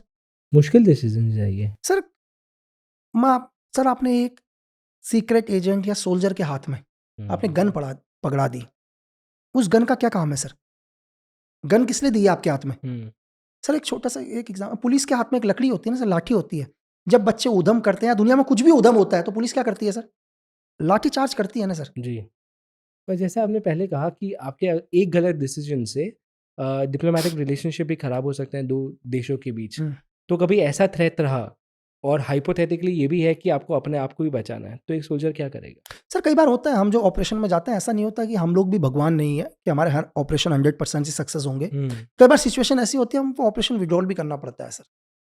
हम लोग ऑपरेशन विड्रॉल कर देते हैं सर। उस टाइम हमारे को लगता है कि यार नहीं, इस पर चलो हम बचे नहीं बचे, लेकिन हमारे रिलेशन खराब हो सकते हैं, ठीक है। इस ऑपरेशन में हम लोग पकड़े गए, इस ऑपरेशन में कुछ भी ऊपर नीचे हो गया, हमारी गवर्नमेंट को जवाब देना बहुत मुश्किल हो जाएगा सर। तो उस टाइम पर क्या होता है, एनिमी हमारे बहुत क्लोज भी होता है, उसके लिए हमने बहुत मेहनत भी करी होती है, हमने बहुत पैसे भी खर्च करे होते हैं, हमारी एक टीम भी होती है, तब भी हमारे को उस ऑपरेशन को विड्रॉल करना पड़ता है। चलो कोई बात नहीं, एक मिलिटेंट है, ज़्यादा एज नहीं है इसकी, ठीक है। एक आतंकवादी की मेरी नज़रों में सर 4-5 साल 6 साल, मैं नहीं मारूंगा, कोई और मार देगा, कोई और नहीं मारेगा, कोई ना कोई डेफिनेटली इसको मारेगा सर। तो इस सिचुएशन में कई बार हमारे को ऑपरेशन भी विड्रॉल करने पड़ते हैं। जैसे आपने कहा चाइना एक थ्रेट है अपने लिए, हाइपोथेटिकली क्या हम कल अगर चाइना के साथ वॉर हुआ तो क्या हम रेडी हैं? बिल्कुल रेडी हैं सर, 1962 का नहीं है सर। आज चाइना नहीं, आज सर हिंदुस्तान पूरी दुनिया के लिए रेडी है सर, पूरी दुनिया के लिए। एक यूक्रेन है सर, इतना सा यूक्रेन है ना, दुनिया की सुपर पावर ही बोलूंगा सर मैं। बिल्कुल। रशिया सुपर पावर है हम्म, सर, 2 साल होने वाले हैं पूरे, शायद पौने 2 साल तो हो गए। जी। एक छोटे से देश ने पौने 2 साल तक एक सुपर पावर को रोक रखा है। हिंदुस्तान तो खुद ही सर एक सुपर पावर है सर। बिल्कुल तो लोगों के लिए इतना ही समझना बहुत है सर। जी। Going back to the army, हम्म।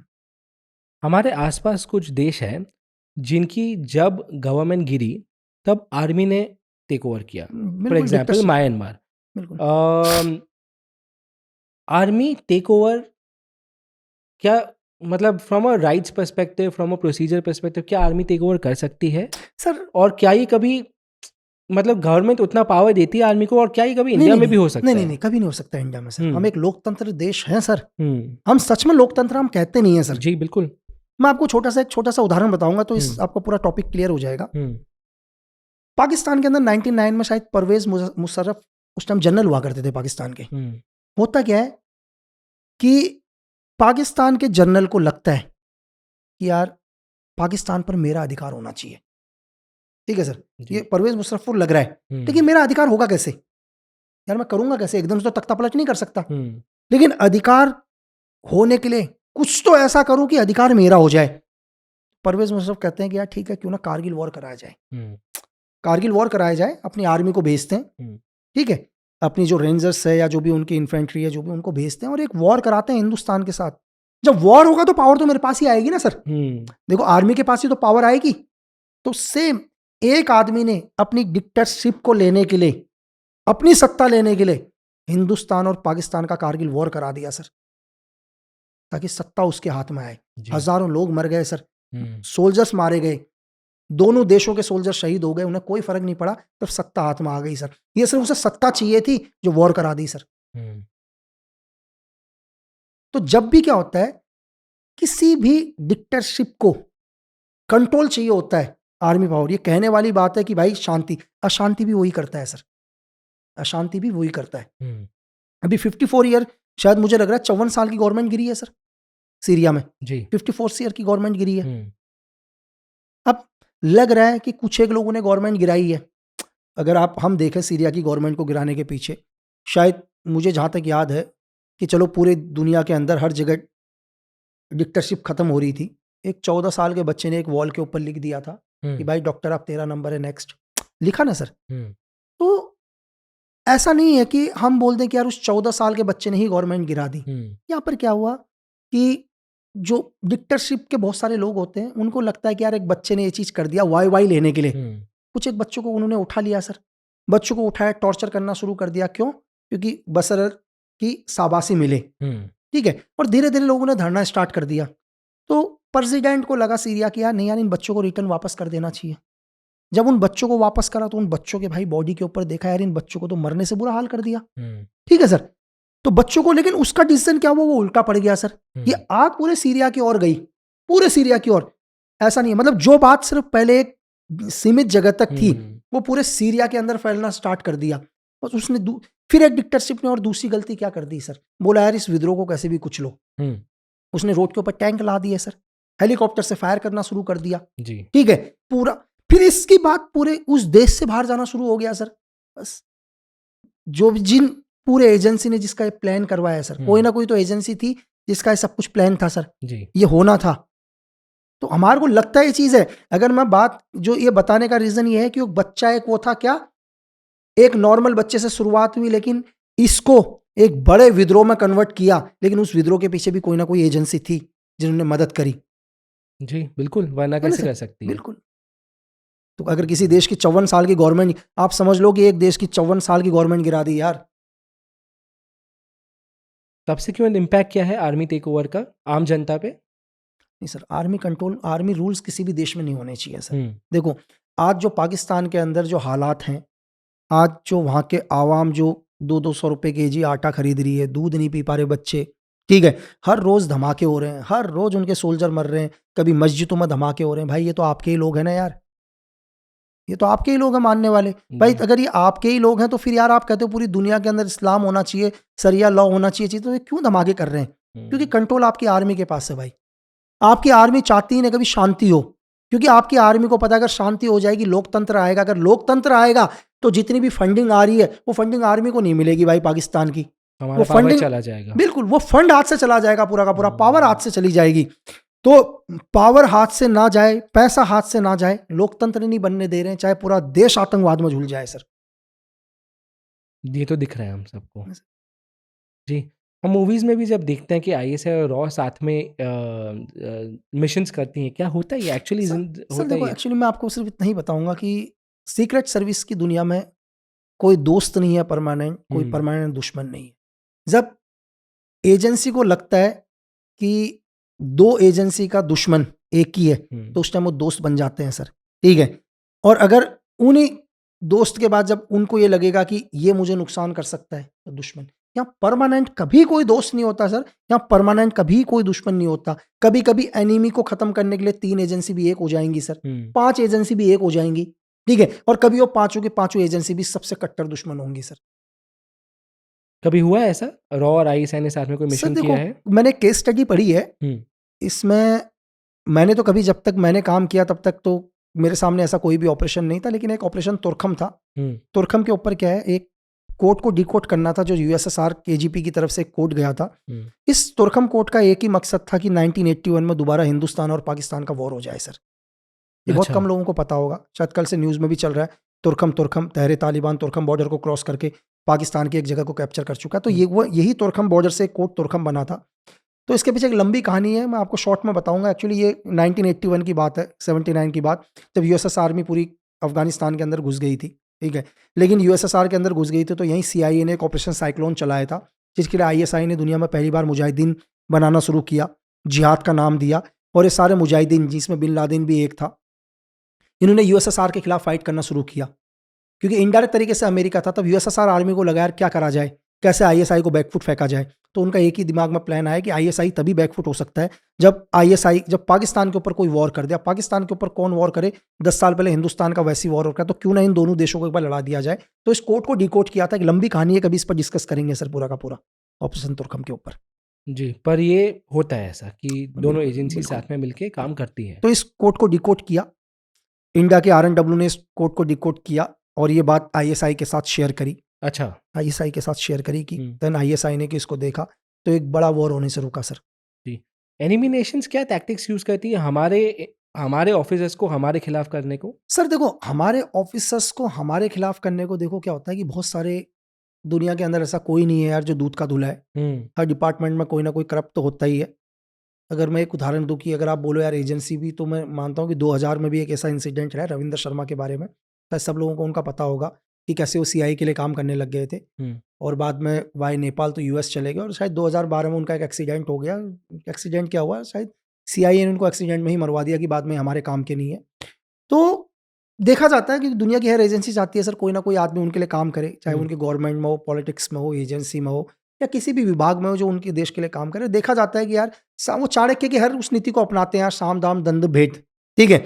आपको कैसे लिया जाए, आप पैसों से बिकोगे, पैसों से नहीं बिकोगे, आपको खरीदा जाएगा, मतलब डराए, मतलब जो भी है। मतलब अगर इस पर भी हम एक लंबा डिस्कशन कि हम कैसे अपना एक एजेंट बनाते हैं, कैसे किसी आदमी को हम चाहते हो हमारे लिए काम करे, हम उसके ऊपर कंटिन्यू, उस पर भी एक लंबा प्रोसीजर है सर। जी। शॉर्ट में अगर आप बता पाए। अच्छा, शॉर्ट में ये मैं बताता हूँ आपको। सपोज करो कि मैं ही हूँ, लक्की बिस्टी है। बाहर की एजेंसी हर एजेंट के ऊपर नजर रखती है, उनको भी पता होता है यार कि कौन कौन काम कर रहा है, चीजें डेफिनेटली कभी एम्बेसी जाते हैं तो उनको पता आप ही लोग का भी होता है। डेटा ट्रैक होता है। डेटा ट्रैक होता है सर। तो उनको लगता है लक्की बिस्ट आजकल, ठीक है, लक्की बिस्ट आजकल थोड़ा कभी क्लब लब भी जा रहा है, थोड़ा जुआ भी खेलने का शौक हो गया इसको, ठीक है। तो कोई बात नहीं, जुआ हुआ खेलता हूँ मैं, थोड़ा मैं हार जाता हूँ, कुछ एक लोग आ जाते हैं मेरे पास, बोलते हैं यार चलो कोई बात नहीं, पैसा रिकवर हो जाएगा, तेरा गया है, और थोड़ी मेरे को पैसों की मदद कर देते हैं दोस्ती वोस्ती करके। फिर मैं और पैसा आ जाता हूँ मेरे भाई, मैं इतना हार जाता हूँ कि मैं बहुत ज़्यादा उधारी में चला जाता हूँ, ठीक है। अब मुझे उनका पैसा देना है यार, कैसे भी, मेरी बात समझ रहे हो, पैसा तो देना पड़ेगा। अब जब मैंने पैसा देना है किसी को, अब तो डेफिनेटली मैं कोई ना कोई तो गलत काम करूंगा भाई, ठीक है। अब वो गलत काम क्या करूंगा यार, अगर एक एजेंट से अगर गलत काम करवा रहे हैं तो देश की कोई ना कोई तो इन्फॉर्मेशन लेंगे यार। मैं एक तरीका ये बता रहा हूँ, ठीक है, कि कैसे एक छोटा सा एग्जांपल बताया कि मुझे जुए का शौक लगा, मैंने जुआ खेला, मुझे कुछ लोगों ने ट्रैप किया, मेरे को जुए में दबा के उधार दिया, मैं इतना पैसा हार गया, ठीक है, या तो मैं सुसाइड कर लूँ या उनके लिए काम करूँ सर। क्या आपके अपनों का भी फायदा उठा के वो आपसे काम करवा सकते हैं अगर आपकी फैमिली है और उनका इस्तेमाल करके? डेफिनेटली 100% सर, बिल्कुल बिल्कुल।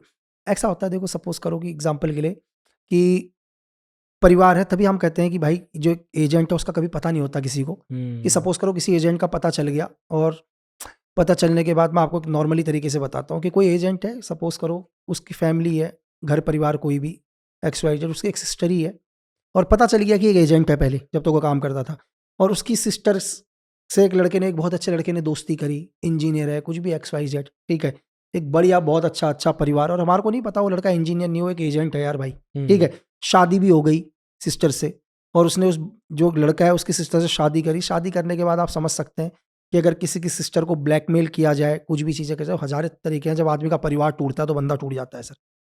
जी। क्यों सर? ये आपके कभी कलीग के साथ हुआ? नहीं सर, मेरे मेरे नॉलेज मतलब जितना आज तक हमने काम किया, लेकिन अभी तक कभी बात कभी आउट ही नहीं हुई है सब। बिग बॉस मना क्यों किया?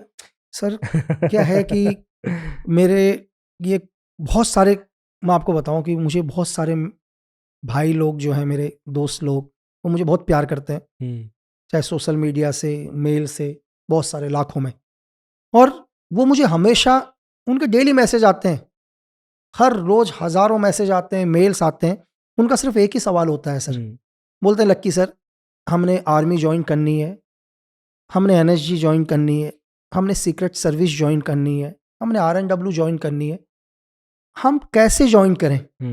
आज तक लाखों मैसेज में, हजारों मैसेज में सर, कभी किसी ने ये नहीं बोला कि सर कि बॉलीवुड में अगर बिग बॉस जाना है तो कैसे जाएं सर। एक भी बच्चे का, एक भी ऐसा कोई मैसेज नहीं था जो उस बच्चे ने मुझसे पूछा हो।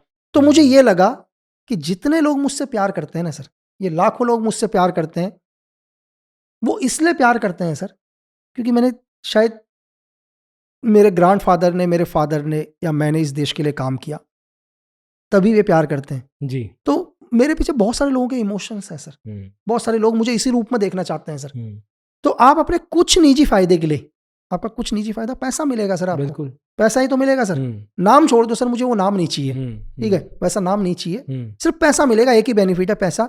लेकिन आप अपने कुछ चंद फायदे के लिए सर उन लाखों लोगों की भावनाएं नहीं तोड़ सकते सर, जी, जो आपको देखते हैं, इंस्पिरेशन जो इंस्पिरेशन देते हैं सर। आप उनकी भावनाओं को हट कर जाओगे सर। तो मैं ये बोलता हूं सर कि मेरी वजह से अगर लोगों की भावनाओं को, या जो मुझसे प्यार करते हैं उनकी भावनाओं को हट होगा, तो अपन 200-2000 करोड़ के लिए भी मना करेंगे सर। वाह! कितनी बार आया आपको ऑफर? सर अभी तो आया 2 टाइम, उन्होंने जब एक बारी, पहले तो फ़ोन से ही बात हो गई थी, हाँ। देन फ़ोन से तो मैंने मना ही कर दिया था, सर इंटरेस्ट नहीं है करके। तो उन्होंने बोला यार ठीक है, एक बार आप आ तो जाओ सेट पर। उनको लगा यार कि मैं सेट पर जाऊँगा, गोरेगाँव बैठूँगा तो शायद बात हो, जबकि मैं फ़ोन में मना कर चुका था उस टाइम कि सर नहीं, अपने को इंटरेस्ट नहीं है यार इस चीज़ों में। तो होता ही है ना सर कि चलो फ़ोन पर बात कर लिया, आप सामने बैठोगे, 2-3 लोग बैठेंगे, आपसे बात करेंगे, तो आप मान जाओगे, आपको बताएँगे बिग बॉस, आप बड़ा-बड़ा सेट देखोगे सर। अरे सर, अब मैंने आपको क्या बोला सर, आपने एक बारी जो डिसीजन ले लिया सर, वो ले लिया। जी, जी। आपने इंडस्ट्री जॉइन की, फ़िल्म इंडस्ट्री जॉइन की एज़ अ राइटर सर। कैसी रही जर्नी सर पिछले 2-3 बहुत साल बढ़िया में? जर्नी रही सर, और ज़्यादा वक़्त भी नहीं लगा, लगभग कोशिश, मतलब बहुत लोगों के साथ बैठ लिया, तो मेरे को इसलिए मुश्किल नहीं लगा सर। मैं यहाँ पर जो मैंने शुरुआत करी, मैंने एक राइटर शुरुआत करी, एक story writer, screen play, dialogue writer. तो बहुत सारे लोगों ने क्वेश्चन करते हैं सर यार कि कैसे लिख लिया चीज़ें, तो यार मेरा जो मानना है, मेरा पर्सनल एक्सपीरियंस है यार भाई, कि क्या है एक राइटर सर? भाई जो पूरी दुनिया में देख कर आया है, जो मेरा एक्सपीरियंस रहा है, जो मैंने फ़ील किया है, मैं सिर्फ़ उसको कागज़ के पन्नों में उतार रहा हूँ सर, कोई रॉकेट साइंस नहीं है। जी। अगर मुझे पता है कि यार मुझे एक स्पाइनोज़ का वर्ल्ड लिखना है, मुझे लिखना है कि तालिबानी कैसे काम करते हैं, अफ़गानिस्तान को कैसे कंट्रोल करने की कोशिश करी CIA ने, USSR ने, या फिर KGP ने, दुनिया में क्राइम कैसा होता है, जियोपॉलिटिक्स कैसे होती है, तो यार यही देख कर आया हूँ सर। सिर्फ़ वो मैंने पेपर्स पे उतारा, तो इसी को राइटिंग कहते हैं सर। मतलब आपका जो एक्सपीरियंस है, जो आपने दुनिया में देखा है, बस उस देखी हुई चीज़ों को आप शब्द में ही तो उतार रहे हैं सर।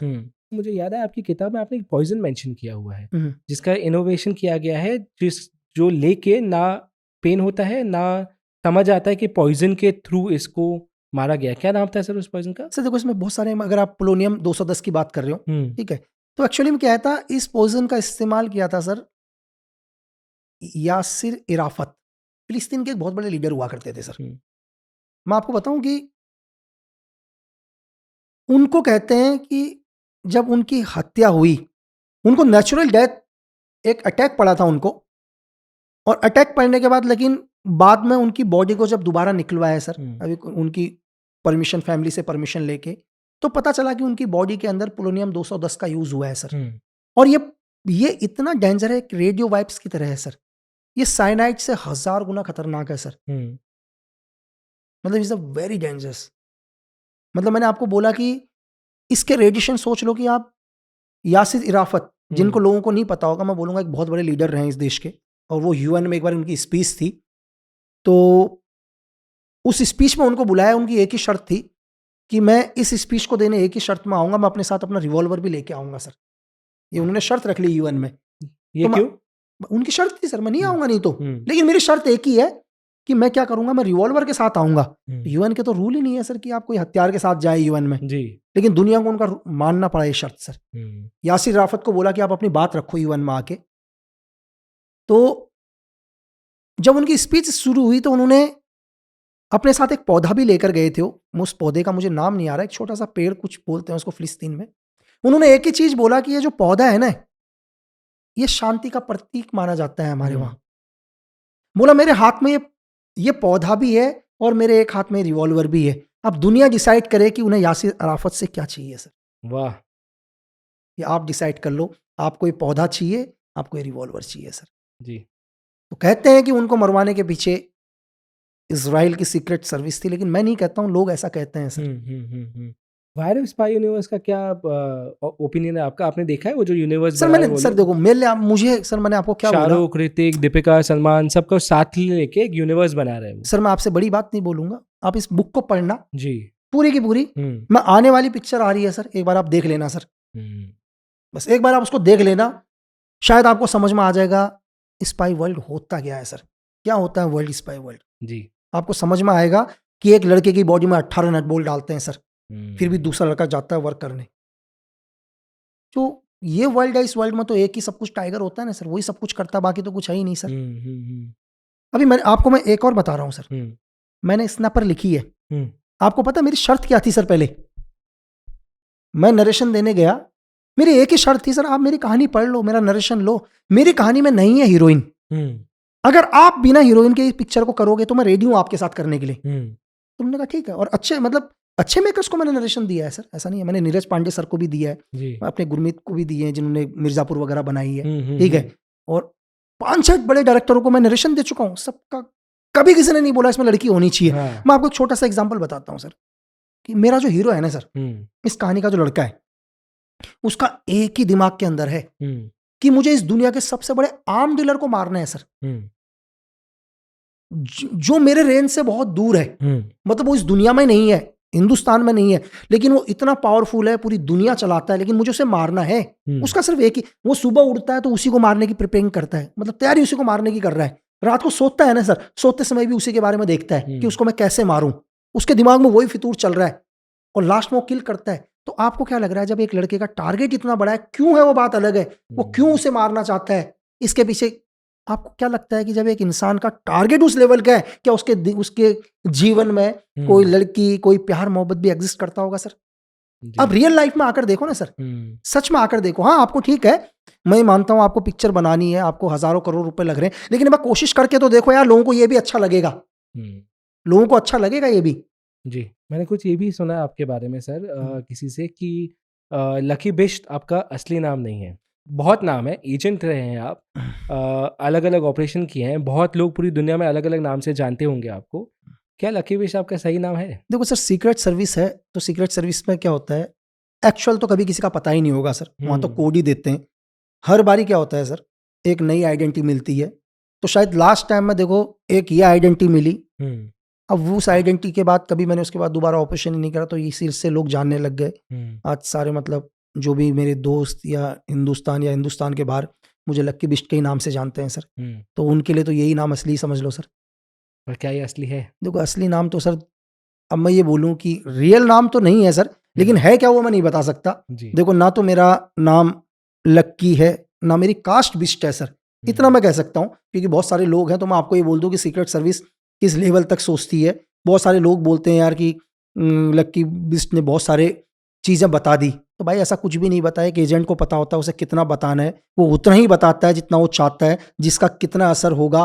ठीक है, मेरे बातें सुन के मैं सिर्फ ये चाहता हूँ कि यार बहुत सारे लोग इंडियन आर्मी ज्वाइन करें, स्पेशल फोर्स ज्वाइन करें, इस देश को रिप्रेजेंट करें। ठीक है, मैं ये नहीं चाहता कि भाई मैं ऐसी कोई इन्फॉर्मेशन दूं जो मेरे देश की सिक्योरिटी को नुकसान हो, ऐसी कोई भी इन्फॉर्मेशन नहीं है। ये बहुत छोटी चीज़ है, हर एजेंट को इस चीज़ के बारे में पता होता है, क्योंकि एक एजेंट का दुश्मन एक एजेंट ही होगा यार।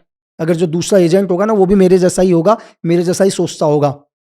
तो अब आपको समझ गए होंगे कि एक सीक्रेट एजेंट की लाइफ कैसी होती है यार, क्योंकि आज तक आपने मेरे हज़ारों वीडियोज़ देख लिए, हज़ारों लाखों व्यूअर्स देख लिए, तो आज आपको मैं ये बोलूँ कि आज तक आप दुनिया में मेरी कास्ट तक नहीं पता कर पाए यार। आप में से बहुत सारे लोग होंगे, कुछ एक गिने चुने, जो आज बहुत खुश हो रहे होंगे क्योंकि उन्हें पता है। पता किस्सा क्या है सर, मैं अपने गांव गया तो मेरे गांव वाले बहुत नाराज मुझसे, मेरे गांव के लोग, मेरे बच्चे लोग जो हमारे गांव में, अभी मैं जस्ट गया था दीपावली में, मैं घर गया अपने गांव में, तो बच्चे बहुत खुश है, लेकिन उन्हें एक शिकायत थी मेरे से।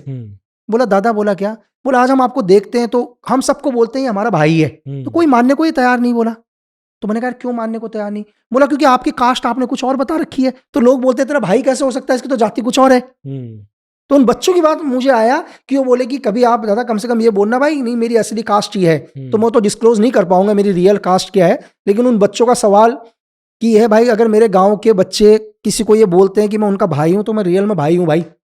बिल्कुल सर, आखिरी सवाल, काफ़ी कुछ कवर किया हमने, पर एक चीज़ जो मैं पिछली बार भी शायद आपसे बात नहीं कर पाया था, इस बार पूछना चाहता हूँ, एक रॉ एजेंट की रिटायरमेंट के बाद लाइफ कैसी होती है? सर देखो, एक सीक्रेट सर्विस वाला है, अगर जिसकी आईडी रिवील नहीं हुई है, देखो दो तरह के लोग हैं सर। बहुत सारे लोगों की आईडी रिवील है, आपने भी इंडिया में आप नाम डालोगे गूगल में तो बहुत सारे लोग दिख जाएंगे जो बहुत सीनियर लोग हैं, कोई RNW चीफ, कोई RNW के ऑफिसर, कोई किसके।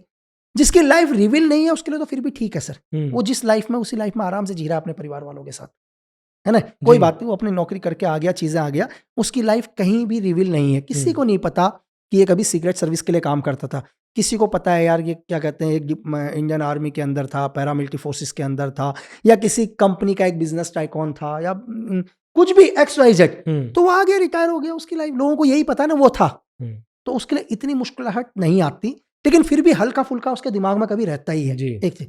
लेकिन जिसकी लाइफ रिवील हो जाती है ना सर, मैं सपोज करो अगर ये बोलूं कि मेरा भी जेल जाने के बाद लोगों को पता चला कि जब मैं जेल गया, जेल से पहले तो लोग मुझे जानते भी नहीं थे सर, कौन लक्की बिस्ट है, किसी को नहीं पता था। जेल जाने के बाद फिर बुक आई, चीजें लोगों को पता चला, जब जिसकी आईडी रिवील हो गई है यार, उसके लिए बहुत दिक्कत है। क्या होगा, पहली चीज तो क्या हो जाएगा यार, वो 99% किसी के ऊपर ट्रस्ट नहीं कर पाएगा जी। ट्रस्ट फैक्टर बहुत ही मुश्किल हो गया। चाकर भी वो क्या करेगा, नहीं कर सकता है। लेकिन मेरी जगह अगर आप भी आकर देखो तो आप भी यही करोगे।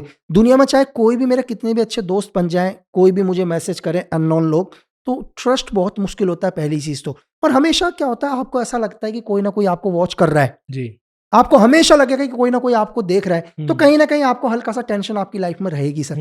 आप मतलब एक सोशल लाइफ के अंदर ढलने में आपको बहुत टाइम लग जाएगा। शायद हो सकता है, अभी तो मैं एक्सपीरियंस फील कर रहा हूँ, आगे जाके जैसे आगे होगा तो आगे और बताऊंगा कि लाइफ में क्या हो रहा है। तो ये मुश्किलें तो आएंगी सर। थ्रेड्स अभी भी आते हैं? देखो थ्रेड तो आते हैं सर, मेल में अभी भी थ्रेड पड़े होंगे सर। मेल में तो थ्रेड, उनका तो काम ही है थ्रेड देना सर। मैं उसको क्या करता हूँ सर, कई आजकल तो पढ़ता भी नहीं हूँ, स्टार्टिंग में 2-4 बारी पढ़े, अभी भी मेरे मेल पड़े होंगे, 2-4 बारी पढ़े, तो आप उसको मेरे को दिख जाता हूँ समझ में कि जब वो मेल उनके हिसाब से, तो मैं उसको बिना पढ़े ही सर वो कर देता हूँ, डिलीट मार देता हूँ, उसको पढ़ता भी नहीं हूँ। आप पर ये आज भी होता है सर, लास्ट तक रहेगा सर। उनका काम है करना सर, उनको इसी चीज के पैसे मिल रहे होंगे उनको, तो वो अपना काम कर रहे हैं सर। नहीं, हम हमेशा यही चाहेंगे कि आपके साथ हमेशा सब अच्छा हो, आप सेफ रहें, और जो आप कहानियाँ लिख रहे हैं पर्दे के लिए और शॉर्ट्स के लिए, वो सब बाहर आए जल्दी से और हम वो भी देख पाए। Thank you so much. Thank you sir, thank you, बहुत अच्छा लगा मिलकर, बिल्कुल, thanks. Thank you. You can also hear the entire conversation on Google Podcasts, Spotify, Amazon Music, Podcast Index, RSS Community, and Listen Notes.